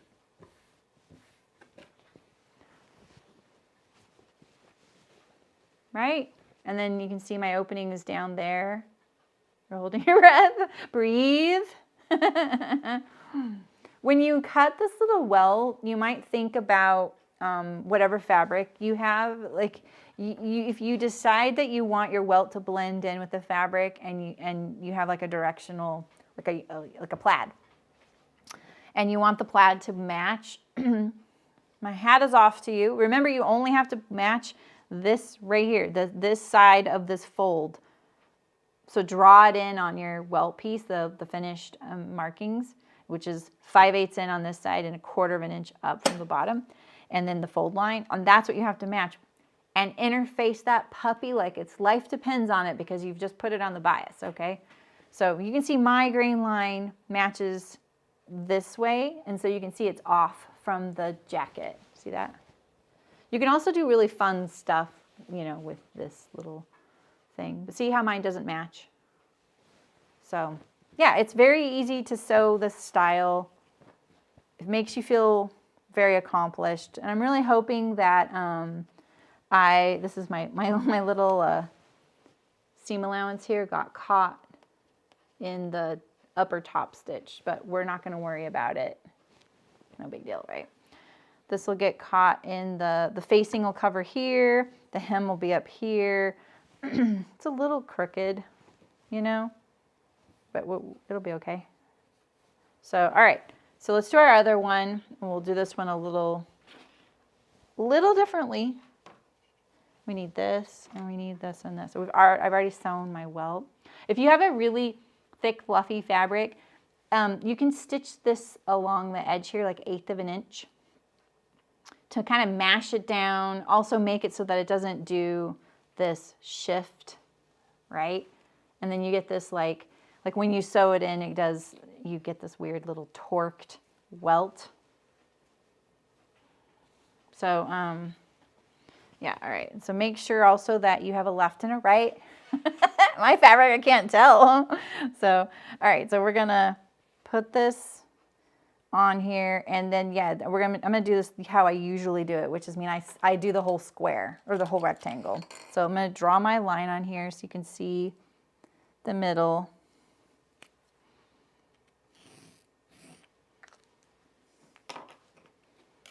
All right, and we're going to position this in here like this. And I usually always start in the middle of my welt here. I never usually start in the corner. Take your your stitch length down. Make it shorter. And now when we come down here to the corner, your needle needs to be off the welt cover. Okay, so we're going to take this off the welt cover, and now we're going to turn.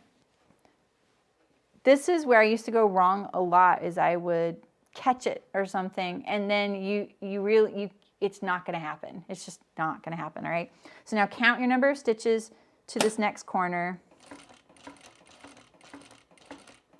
Okay, and then turn. Let's get rid of these little threads here, and then go straight down parallel to that stitching. Who cares about your mark now? Just go parallel to your stitching. All right, and then you want this needle to go, like, line it up to the edge here, like one stitch past as well. All right, so that when you pivot, you're not going to land on the welt down here. Same number of stitches that you did on the end. All right, so if you are having trouble with your press foot going up onto this flap here, be careful. And then turn off of you're not on the welt yet, and you're about to be. So now we're on the welt. I'm holding it because I didn't pre-stitch mine. Now we're just going to join our beginning thing here and back stitch. All right. Sorry I don't have contrast thread, but see, there we go. There's our rectangle. Oh, that's pretty good. All right. And so now we're going to cut, well, let's do our bottom lining actually first. We don't need to cut anything. I'm getting eager with the cuts. All right, so here's my bottom, right? Yeah. I don't even know, did I do my, I think I did, oh, I did. I did my,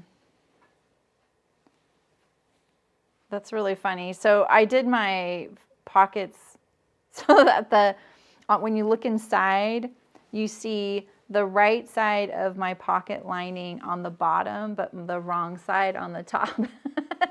So if you don't want that, you should have, if you want the right side of your pocket print to be on the inside of your pocket right now, you would be looking at the wrong side right here. You'd be just putting this right sides together. Okay, so just so you know, you can do yours correctly. All right, we're gonna center this over the welt here. All right.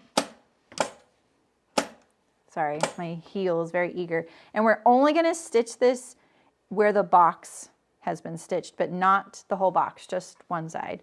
So I can see my stitching is right here. And this is why last time I flipped it over like this, because I can see my stitch line really well.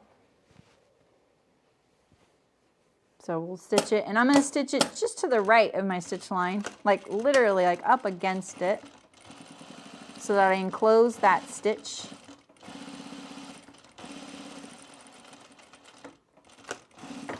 Like that. Trim your threads. So that's how it's looking. See, I ended right there. See you, Betsy. Sleep well. Nice seeing you. All right, now we're going to take our other pocket. See how this one's right side down. And same thing, we're going to center it over that opening. I'll pin this one so it doesn't shift. Butt that up right up against the opening there. Okay, so now we'll stitch this one.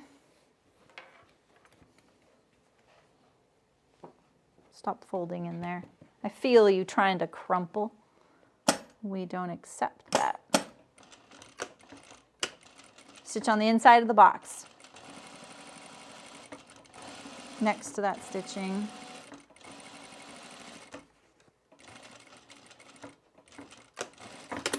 All right, so there we go, that's what that looks like. And so see, here we are. All right, and now we're gonna cut that opening. So I'm just gonna fold this here, get that going. And I'm just gonna cut a little bit, like up to a ½ inch away from where I stopped stitching, just a little bit, and then I'm gonna flip it over and do the rest. It's just a little easier. Okay, so now we're gonna cut this the rest of the way. You only need to cut your body. You don't need to cut any of the other things we've been sewing. They are separate because they're not caught in this end seam. It doesn't matter. Sometimes you do have to cut through all layers, but this time you don't because it's not caught down here.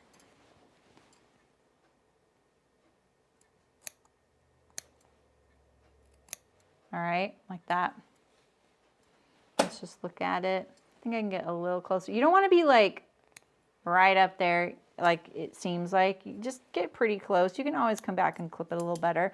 If you can't get in there with your scissors, like they're just too chunky like those, and my tips don't cut anymore there, you can use your seam ripper and you can poke it into the corner and then go away like that.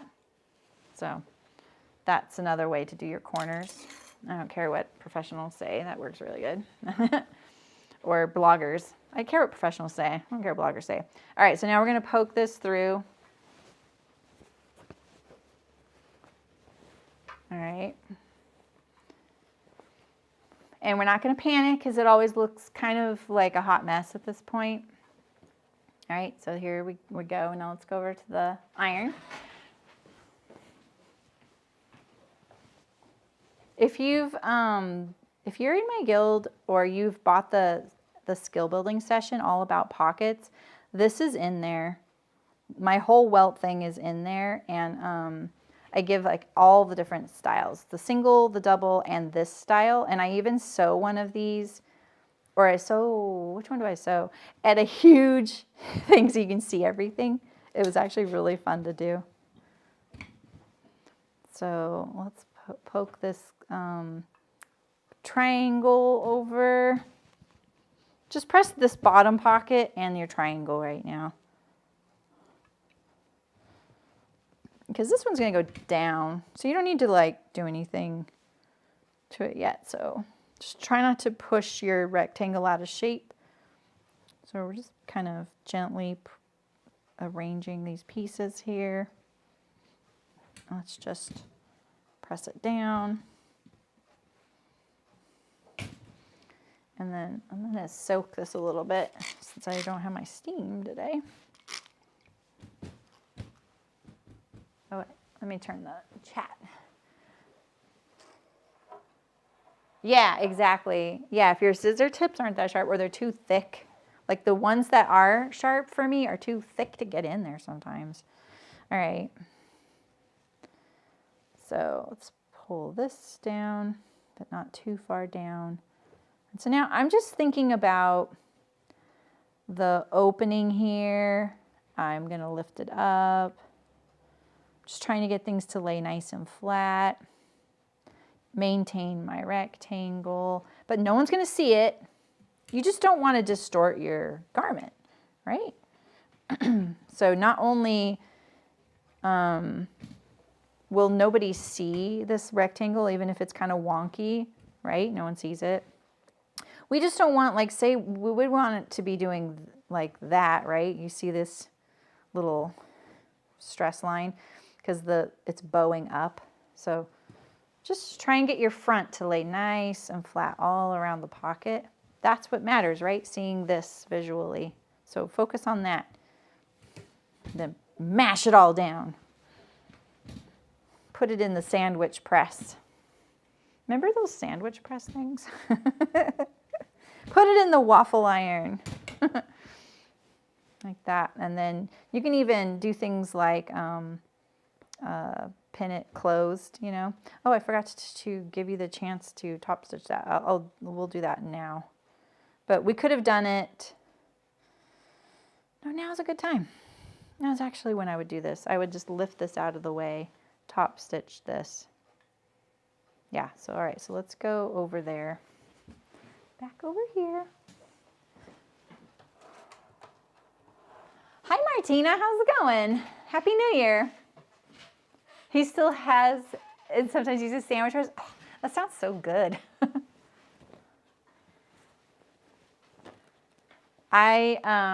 One of my favorite sandwiches this time of year, maybe Diane will appreciate this since she's on the pumpkin pie.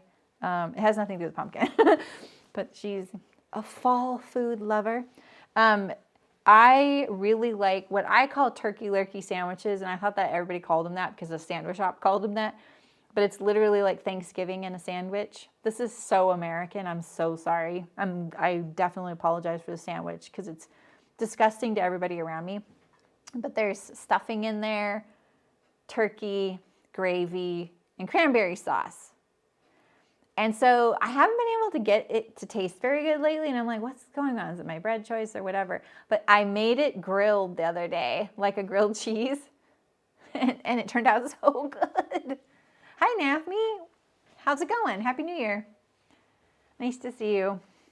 Okay, so if you would like to top stitch this bottom edge here, just lift up the top pocket right here, right? Just leave it up there. See it up there? Oh, right? Exactly, Terry. All right, and then you would stitch this. You can also stitch in the ditch, but this kind of welt, stitching in the ditch sometimes ends up on the welt and it ends up being visible. So I'm going to do the same thing I did on my other one. So they're symmetrical and just do my top, and then we'll stitch down the ends. So, all right, so let's line all this up. Don't force this to line up. If it doesn't line up, it doesn't line up. You know what I mean? Right, Diane? I know, grill. Oh, the other day I was in heaven. My favorite bouillon is Better Than Bouillon, and they just came out with gravy. I was like, dang, this is dangerous. All right, so we'll just sew this however it lines up. Let's see, I think I might need to see it from this side. Pick this up and sew it. We want it to hang nice inside of our jacket. That's kind of our primary concern right now, rather than it all being perfect and lining up. If you want your pocket to look nice and finished, you could consider binding it or French seaming it. I didn't do a version that will, what's going on here? What happened here? Oh, look at that. My pocket got, oh no, it's pinned. Okay. I'm like, I don't even know how I did that. It got pinned under there. Here we go. Phew. Phew. I didn't give you good examples of how to finish your pocket. Sorry about that. I'm about to have a heart attack here. Okay, here we go. All right, let's see. No pins in there. All right, so now I'm gonna lift this up here. What is that? Oh, that's just texture. Oh my gosh, that made me nervous too. All right, and I'm just gonna top stitch the top here. Remember, everything is laying nice. Your jacket's laying nice, okay? That's more important. Oh, that's true. Oh my goodness. You're a Friends fan too. And now she's saying, it's a trap, which is her other trigger. Big Bang Theory. That's mine too.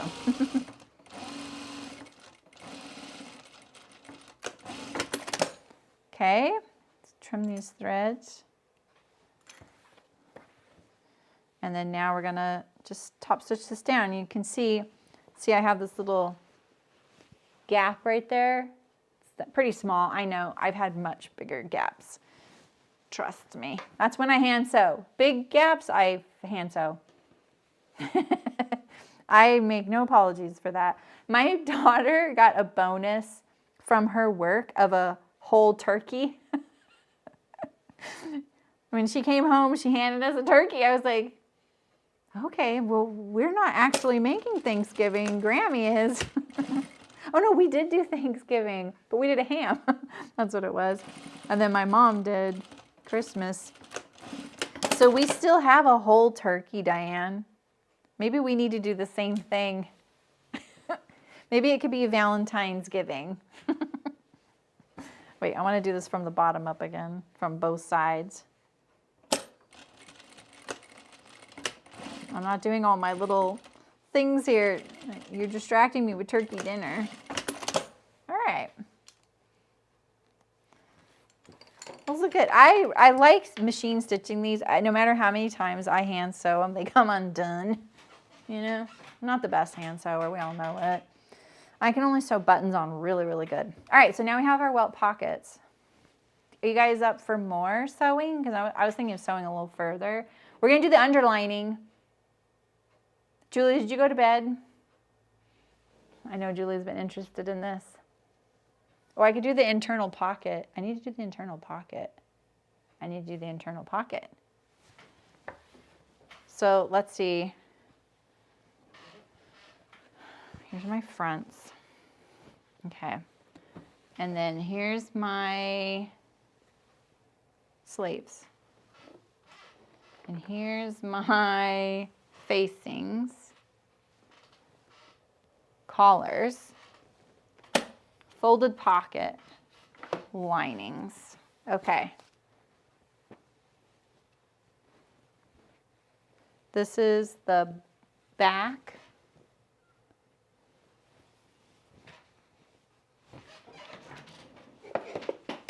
I had the workshop whiteboard there. This is the front, so the back's there. I have our folded pocket. So my folded pocket, so this is the way this works. I think that you sew this one down and go like this, right? Let me make sure I get it right. See, Diane? You ready for more? Do it, do it, do it. Okay, cool. Let's do it. That did work. I knew it would work, Julie. You just gotta say, it's a trap. I mean, that's what we were doing. We were trapping her. Okay, so I put the instructions for this at the bottom, or the back. Oh, yeah. So you do the first one and then the second one. I think that's how you do it. All right. So like I said, I lined mine, so I just have a 1/4 inch seam allowance all the way around. So I'm gonna put this right sides together.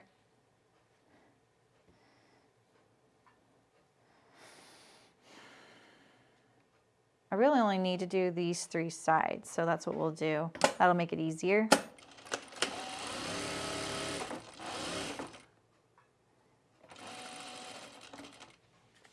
My stitch length is still a little short.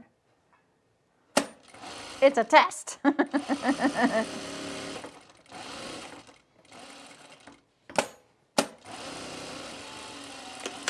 It might be time to rewatch the whole Big Bang Theory series. Those are hard to find to watch, though. That's one of the only series I own. This is different than the instructions. I'm lining mine so it looks good on both sides. So you don't have to do this. You can just hem yours if you want. Just hem the top edge. Oh wait, I need something to poke the points out.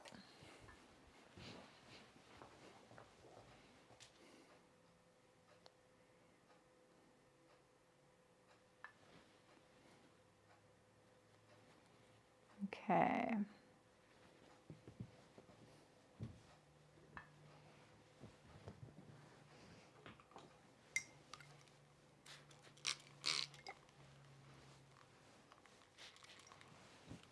Okay, here we go.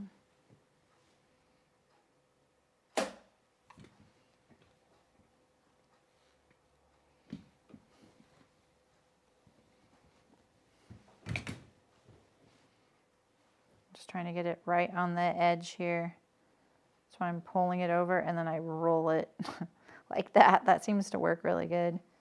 Just kind of get it right on that edge.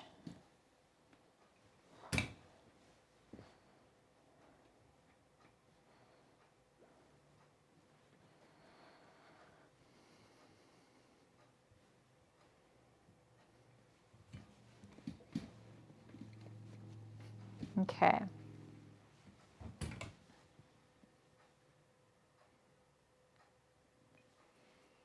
See if we can get a better point on this.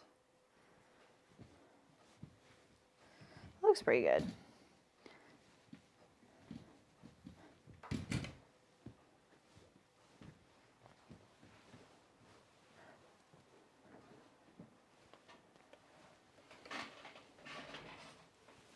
You got the bound buttonhole contraption.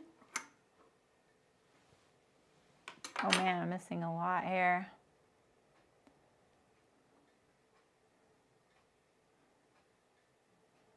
Yeah, Barbara showed us this. Wait, wasn't it you, Barbara, that showed us? Yeah, that buttonhole. I forgot about that. Oh my God, you got it? Yeah, that thing looked really cool. Oh, thanks, Ray.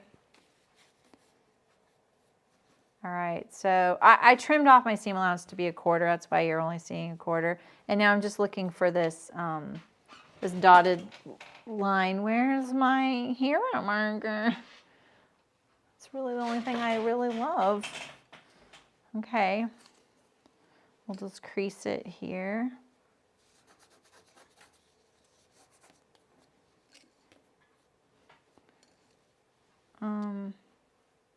Fine.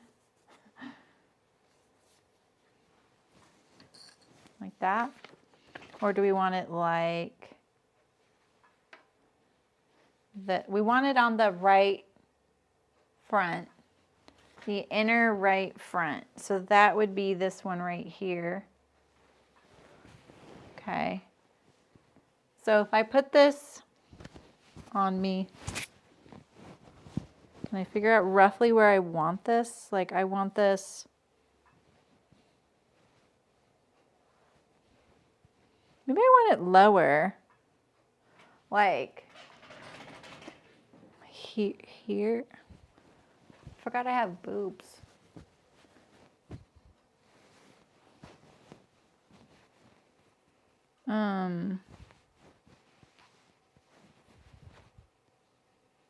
I want this to hold my phone in a pin, but maybe I want it down here.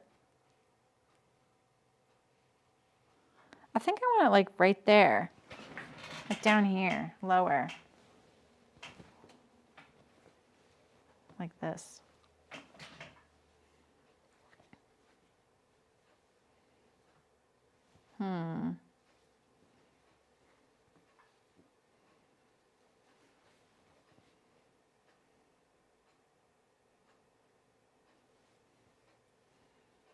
I'm kind of not into this. Let's see. Maybe like this. Yeah, that's it. That's what I want. I want to be able to access it like I was trying to get this. So will this fit my phone?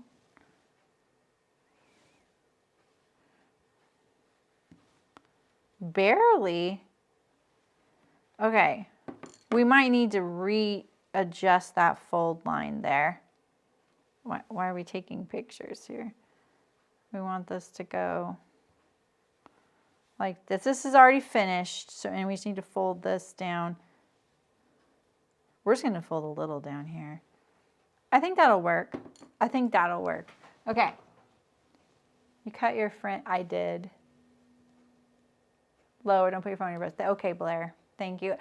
That's very likely I will never remember the pockets there, Blair. So thank you.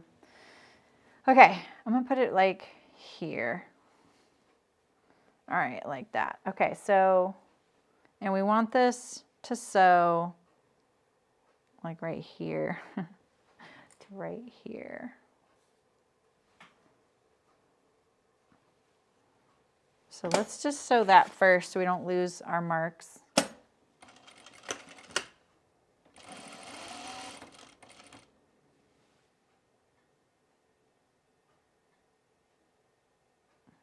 Wait, how do we finish the bottom here? All right, well, I'm only gonna go part of the way down because I need to turn this hem up. I forgot, I didn't see that. Yeah, I had a whole, oh, sorry. You guys can tell me I don't have the, oh my gosh, you guys missed that whole thing. I was putting my like phone in there to see like this. So I shifted this over, like I made the fold was more like right here, all right? So this is where, right?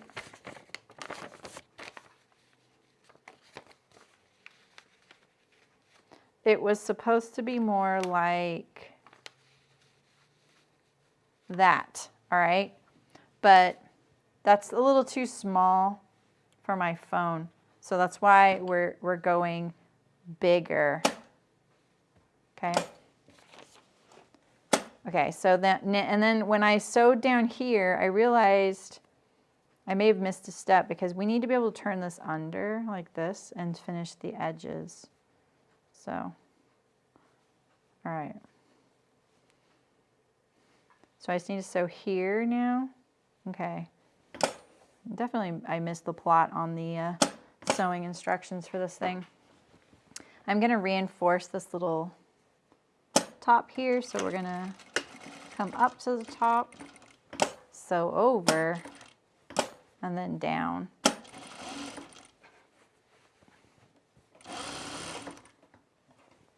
Like this.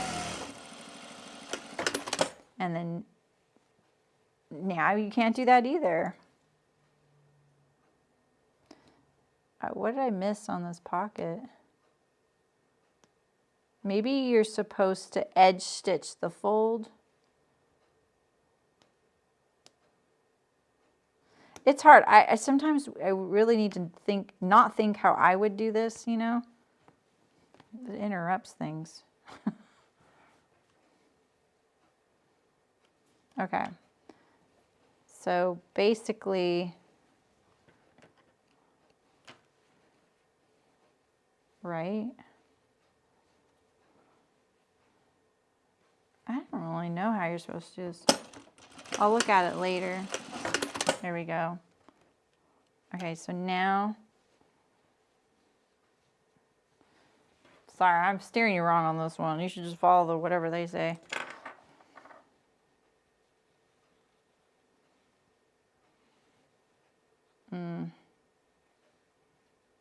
I don't know.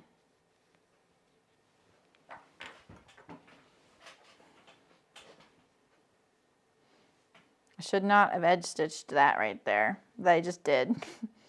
Because see, look, you can't turn under. Right, I need to now stitch my pocket here and here. I have a raw edge down here. But, so that's why I had to stop stitching part of the way here so that I could still turn this under, right? But I went too far down here. I can't turn that under, so.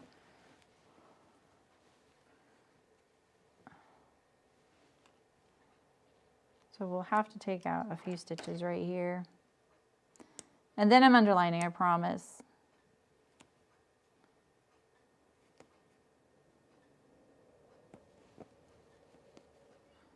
Okay, just a few stitches.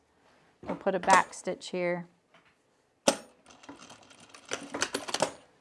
All right, and now we can turn this under like this.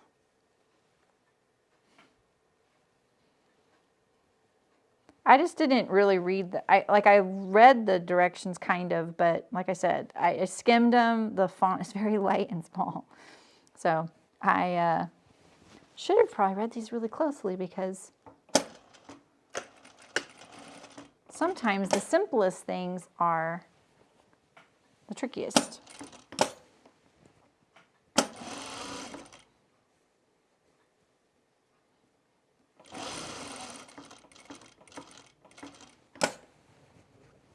I mean, never even use this pocket. I always put an interior pocket, then I forget to use it. Anyone else? And I think I'll stitch along this side here, just to make it look more finished. All right, there we go. Fold the bottom up before sewing. Oh, okay, that makes sense. That works for my phablet. All right, and then I can put pins in here. All right.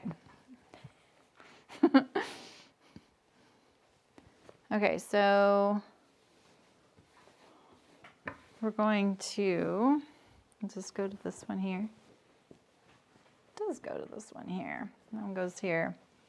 So we're gonna sew our lining to our fronts and our back and our sleeves. And we're going to do it at the shoulder and the side seams, or the underarm if it's a sleeve. So we're going to put our jacket and our lining right sides together, and we're going to sew this at a 1/4 inch seam.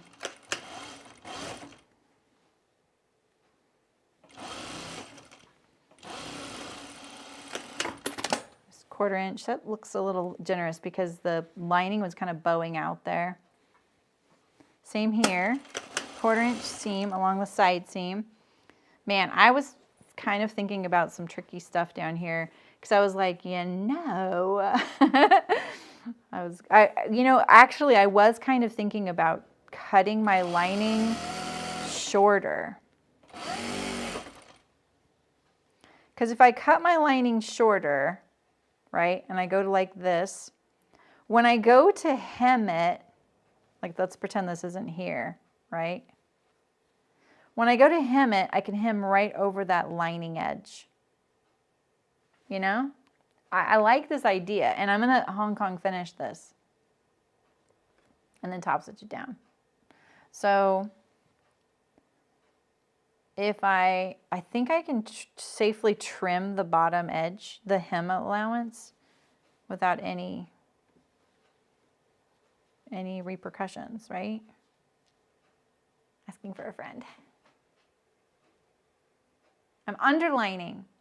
I am underlining. This is very confusing for everyone. There's only an underlining and a lining, underlining and a just a shell line option.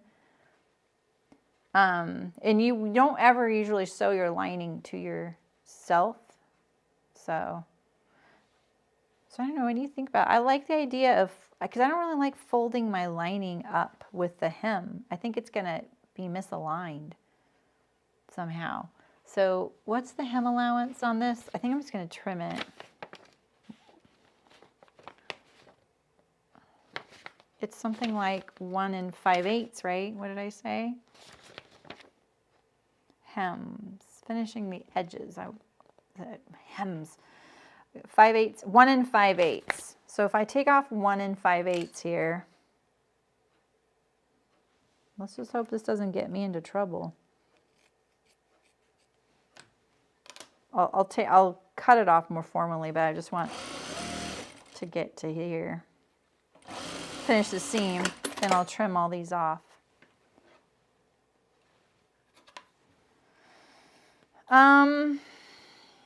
I was thinking so, but not with this underlining option, because we have to attach the lining to the shell. So when you usually line a jacket, you attach lining pieces to lining pieces and your body pieces to body pieces, and the twain shall meet till the very end, and then you attach it to the jacket like on the perimeter. But this is an underlining. So basically what you're going to be doing is you're facing all your body pieces and then treating them as one. So I'll give you an example on this one here, and we'll trim this off as well. Let's see, we'll just draw a line. This will be easier.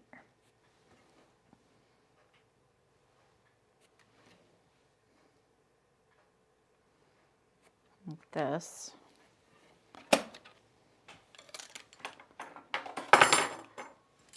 Yikes, okay.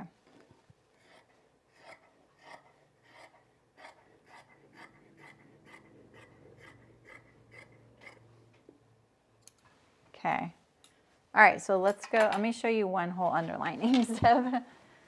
Yeah, exactly. It's like, let's call it backing. It's more like backing.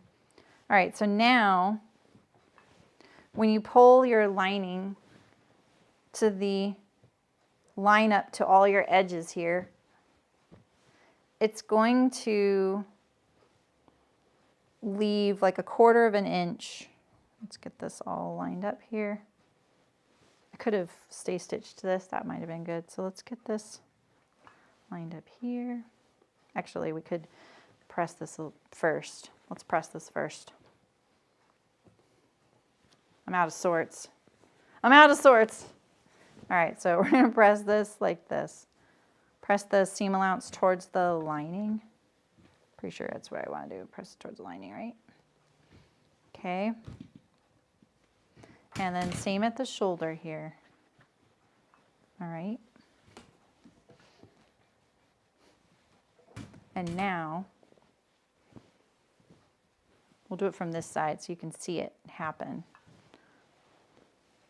We'll line up all our edges here.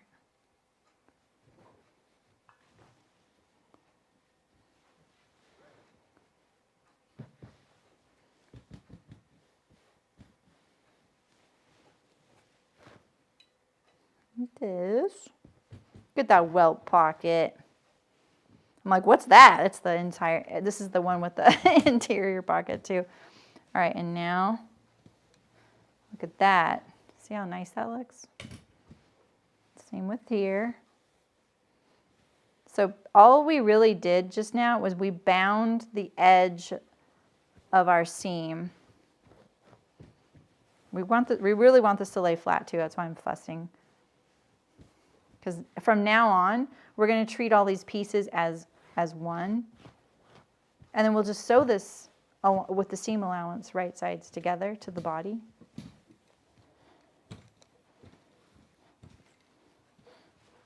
We need steam. Let me turn my thingy.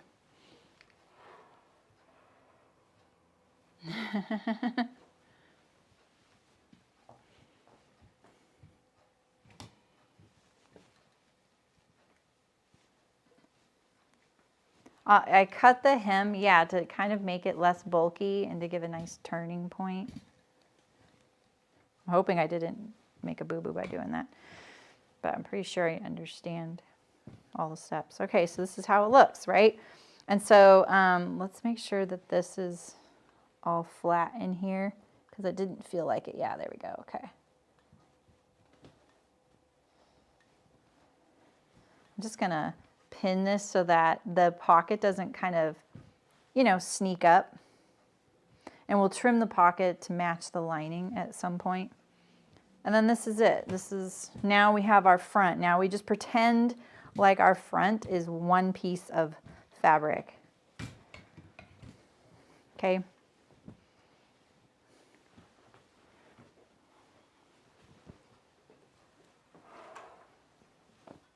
I know, Terry. I've been looking at it. Oh, I mean, light dawns on Marblehead. What? What does that mean? Yeah, so see now it looks like this. Yeah, so then, you know, when we put our back to this one, we sew it right sides together at the seam allowance. Then when we press our seams open, it'll look like this, right? So let's do the others. Let's do, this is the center back. So let me put my center back seam in here. I think that actually, I didn't make the extra seam allowance on the center back. That would have been really nice. How could I fudge that?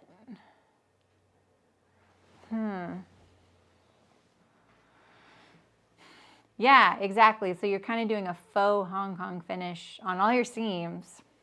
So the thing to note is that your armhole seam, though, doesn't have this finish. So I'm going to flat fell my armholes just to keep you guys, you know, hopping. I added the center back seam. I should have added the 1/2 inch to this too, because then I would have had a live seam to adjust at will. I could take it in and let it out anytime I want. That would have been so slick. But this is why, like, when you've only never sewn something, you kind of learn these things as you go. So, I still kind of want that. Let me just think about that. We'll put this aside, and we'll do the sleeves. we'll do the sleeves. And we can do the other front as well. So I'll do it on my next one. Yeah, exactly. I could always bind it. Yes. That's what I'll do, Mullen. Thank you. What an obvious thing. Okay, thank you. That sounds much easier. So, is it possible to do every seam like this? All right. You couldn't really do your cap like this very easily. All right, so now we want one sleeve and one lining and one sleeve, right? We're gonna put this right sides together, and we're only doing the underarms this time. This sleeve looks like a parachute. So we're going to put this 1/4 inch seam. Oops, I didn't get that very lined up, did I? Oh, and the armhole. Yeah, I guess you could do that, I think. Oh, wait, let's trim off this seam allowance here. And this one is 5/8 and 5/8. It's only 1 1/4 inch is what it said, but I think the fold line's at a 1 5/8 as well. I'm pretty sure it said to turn 5/8 and 5/8, which is different. Oh no, 5/8 and 1. Okay, so let's just trim this down. Sorry. Just a minute. Bye, Fiona. Sleep well. I am looking for my cutting. Oh yeah, we cannot use that cutting mat right now. It is buried. I got a mini factory going on in here making kits. All right, let's just draw in the... We're officially off the book now, aren't we? So...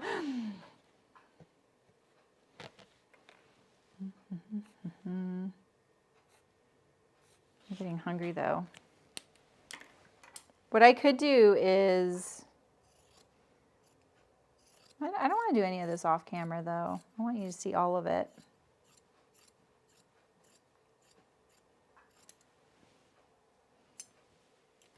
This sleeve is curved, so it's not the greatest plan to do cut this, but honestly, hemming 2 layers of a curved seam also doesn't sound great to me either. So, you know, you just can't win. All right, so 1/4 inch seam of your underarms only. You don't have to trim your lining if you don't want to. That's just me. I actually shortened my sleeve 3 inches. So I've meant to tell Fiona before she left, hey, this sleeve might fit you. If you're tall, the sleeve was 3 inches too long. I still think it's going to be a little bit too big too, because I was so nervous cutting that much off.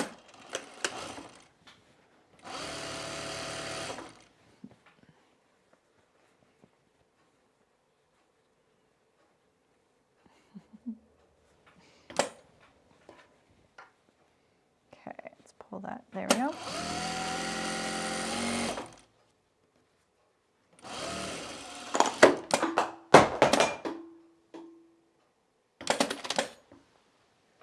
What was that?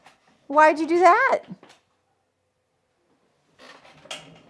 That was my whole glass of water. My whole glass of water, full. Okay, that was eventful. All right, we're going to press all these at one time. It'll be a little faster. I know, right, Terry? Exactly. I know. I was thinking the same thing. I was like, oh, I have to tell my tall friends. No, it's fine. Nothing got broken. It's just a lot of water on the ground now. Let me see. Let's trim this one down.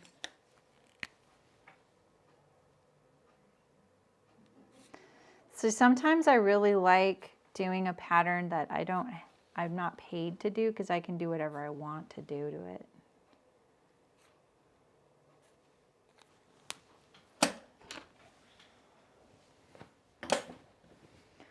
So what are you guys doing this year? Like, what's your sewing goals and what's your sewing plans?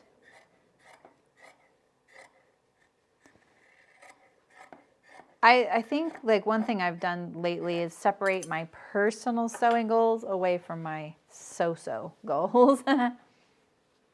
Oh, that's interesting, Mullen. That's funny. I cannot get their patterns to print. Adina, Happy New Year, Adina. Nice to see you. How's school going?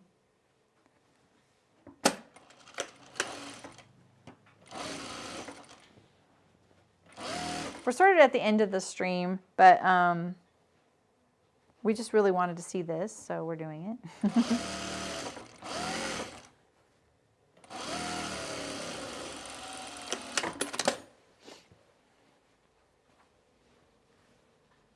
Because you graduate this year. Yeah, that's so cool. Attorney in the house. Hi, Travis. How's it going? You want to get back into sewing apparel? I like that idea. I think it is the year of me. Ooh, I love it. You've been learning. You've been like cutting your teeth on all that tailoring for the guys in your life. Now it's for you.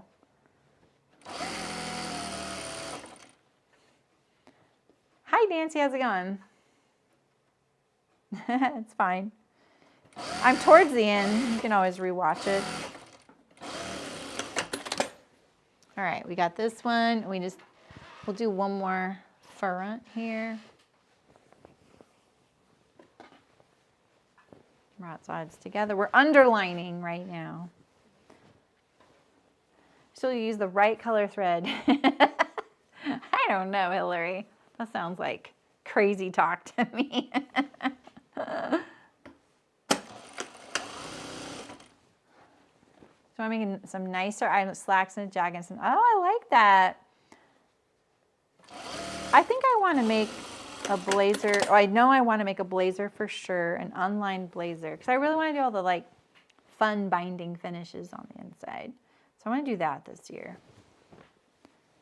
And maybe even a couple blazers. I want to be a blazer wearing person now. And then I started watching Gilmore Girls again. I was like, oh my gosh, look at all the blazers in here. I've been watching it for like weeks. And I just noticed all the blazers. I was like, dang. Okay, we need to trim this one down too.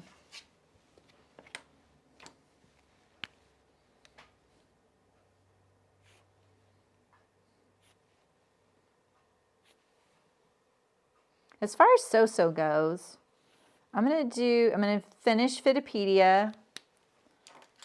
That has a bunch to do, but I'm finishing that. And I'm gonna create maybe a class or two and do more how-to videos and more live streams centered around fitting, I think. That's my plan. Yeah, right, Barbara? That's what I was thinking too. I feel like I'm missing on sweater knitting, you know, but I just don't really have it in me to knit right now. I just can't get going on a project and stuff. And I think that making some more like casual pieces like that, like a blazer, is sort of the solution in a way, you know?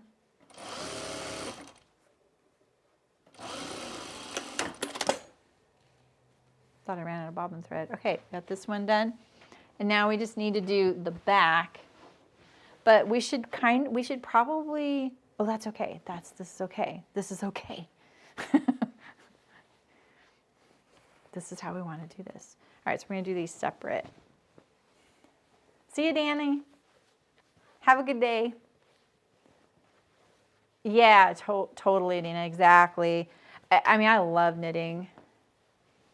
Oh, you're doing a temperature blanket? I saw Jen Stern is doing a temperature blanket too. I never fell for that one. I'm like, that sounds like journaling. That sounds like something I have to do every day or week. If I did anything every day, it would be like a make art every day prompt. And That's not happening either. I jokingly said to Libby, this would be faster if we just lined it. Gosh, I forgot to trim this down too. Ugh. Let's hope I don't shoot myself in the foot on this, huh? This is my back, and I'm just trimming down the lining on these two pieces. They're my last two to trim down.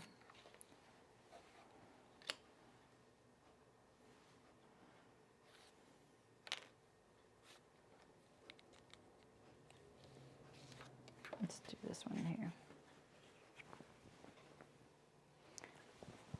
That makes sense. Like if you're keeping track, yeah, I think that that's the way to go.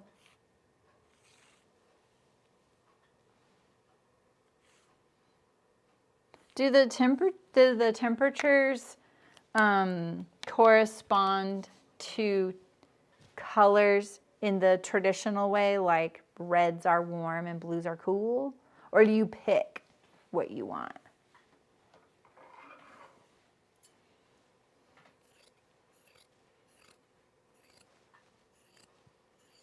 Well, isn't that how everyone figures out the temperature? I mean, I guess you could have a thermometer. There's so many ways to measure temperature. Like I can't ever go by our local news because they take that temperature like, I don't know, it's like 30 miles away from me. Can we please cut straight? Just cut on the line, Jeremy. That's all we're asking here.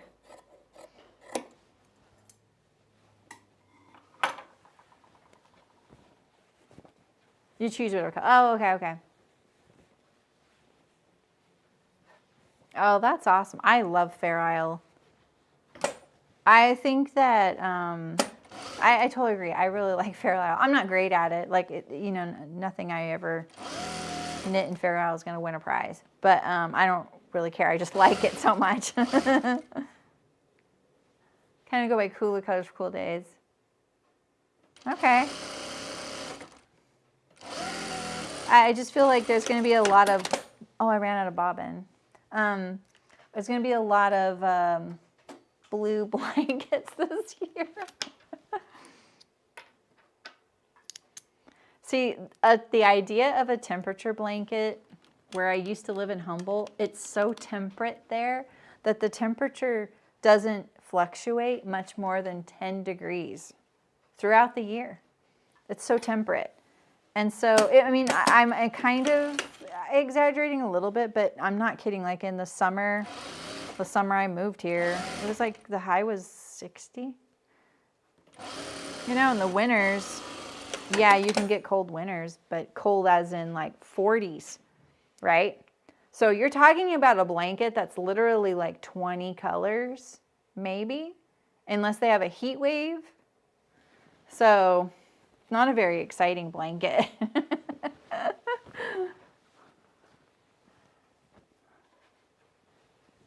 Oh, I like that, Adina. I think Fair Isle hats are some of the warmest to wear. All that color work behind them too. Plus Fair Isle on a hat, it's like very manageable.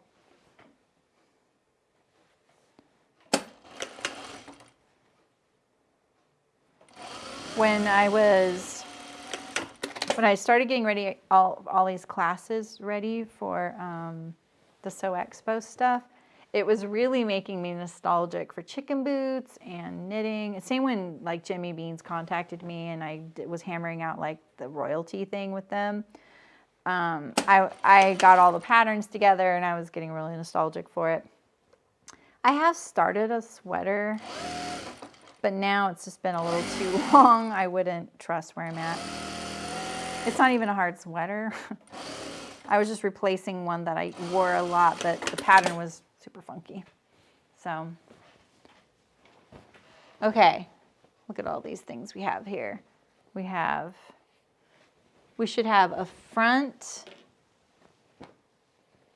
2 backs, and 2 sleeves. Oh, I lost my, oh my goodness. Even my stream deck went flying. We're lucky nothing went wrong there. There we go.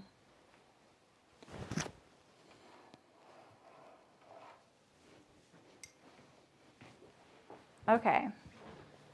This, I might only do a little bit of this on camera just because I really want steam in my iron for some of this. You know?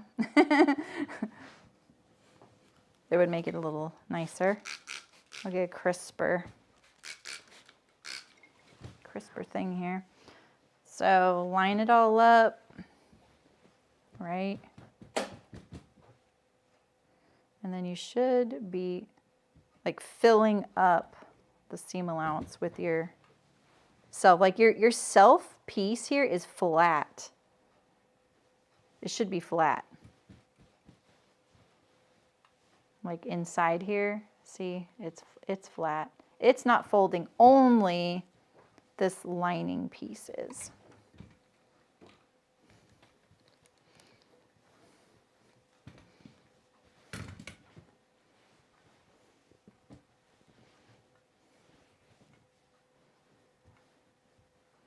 It's a little fussy. You want to make sure your seam allowance is accurate, that's for sure.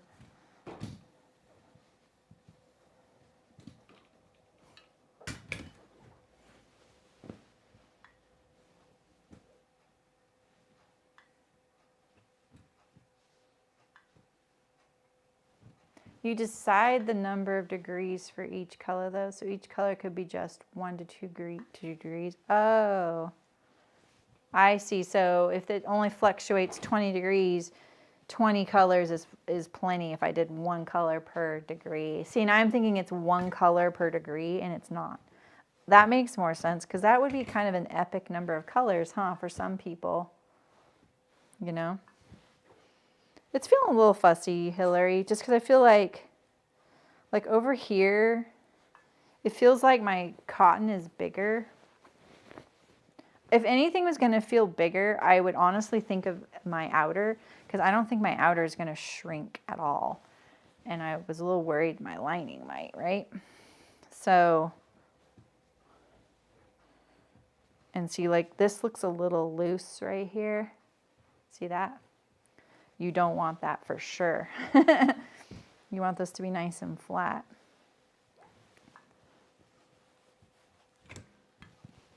So right now I'm kind of forcing it to fold where it doesn't want to right there.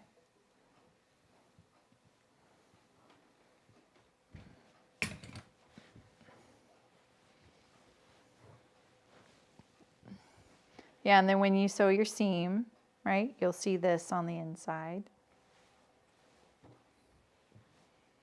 But I don't really like how it's, let's do it from this side. Let's see how it does. So over here, it feels like it's folding it's folding it back right here. And I didn't actually sew it very perfectly there. All right, so maybe we should revisit this one, okay? I love how you're all falling in love with underlining. It's kind of funny.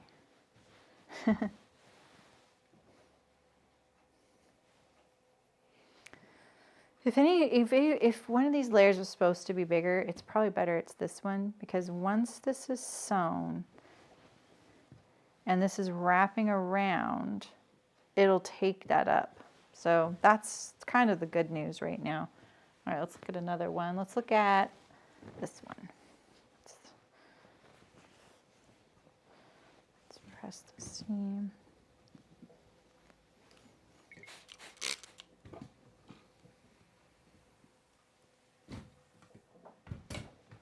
Like this.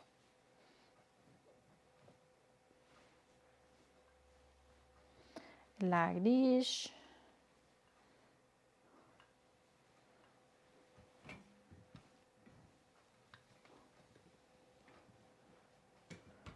My the tube, the water tube keeps getting caught on the iron holder.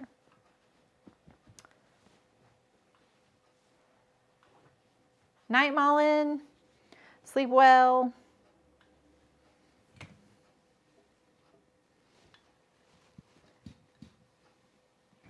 I was hoping this was a back, but this is a front. Oh no, this is a back. Okay, good. All right, so we've done a sleeve, we've done a front. I'll do the rest of this. Oh me. Stop. Off camera. It's this one tube right here. This tube. This one. It scooches. It scooches. All right. Here we go. And like Mullen suggested, I will just bind the center back seam. Ha ha ha. Okay. Kind of nice having an opening there, honestly. Okay, we can get that in the right spot. All right, and then you'll see this all assembled on Saturday. We're gonna finish it all up on Saturday. We got a lot done today. We still have the collar, the rest of the assembly, and that's it, right? Like, we just have the collar, yeah, shoulders, collar, sleeves to body, hems. So that's all. We'll have gotten all this fussy stuff done, and then we can basically make the jacket. So, oh, cool. That's awesome, Adina. What a person to do that for you. When I met Michael, he was, shortly after that, he started shopping for a house, which really freaked me out. And we'd been together for, I feel like a year or more, maybe 2 years, a year, probably a year. And he started looking at houses, and he asked if I wanted to come, and I was like, okay. But he was like, this would make a good sewing room, and I was like,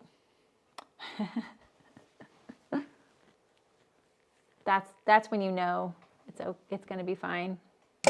All right, you guys. Well, I'll see you Saturday. Thanks for hanging out with me and everyone else here, and we'll get our Sylvan jacket done on Saturday. I'm so excited. I have no buttons though. Scoured the button thing. That's the only thing, is I won't be able to wear it right away. I have to get some buttons. I'll show you what I found that could work, and I just decided we'll just check them out when it's all done and see if we like them still. I don't even think I put them in the bin, so we'll see. All right, guys, I'll see you Saturday. Thanks for coming. Sorry, I keep stepping on that. And where am I going with this? Here we go. I gotta clean up that water. I forgot. Okay, bye, you guys.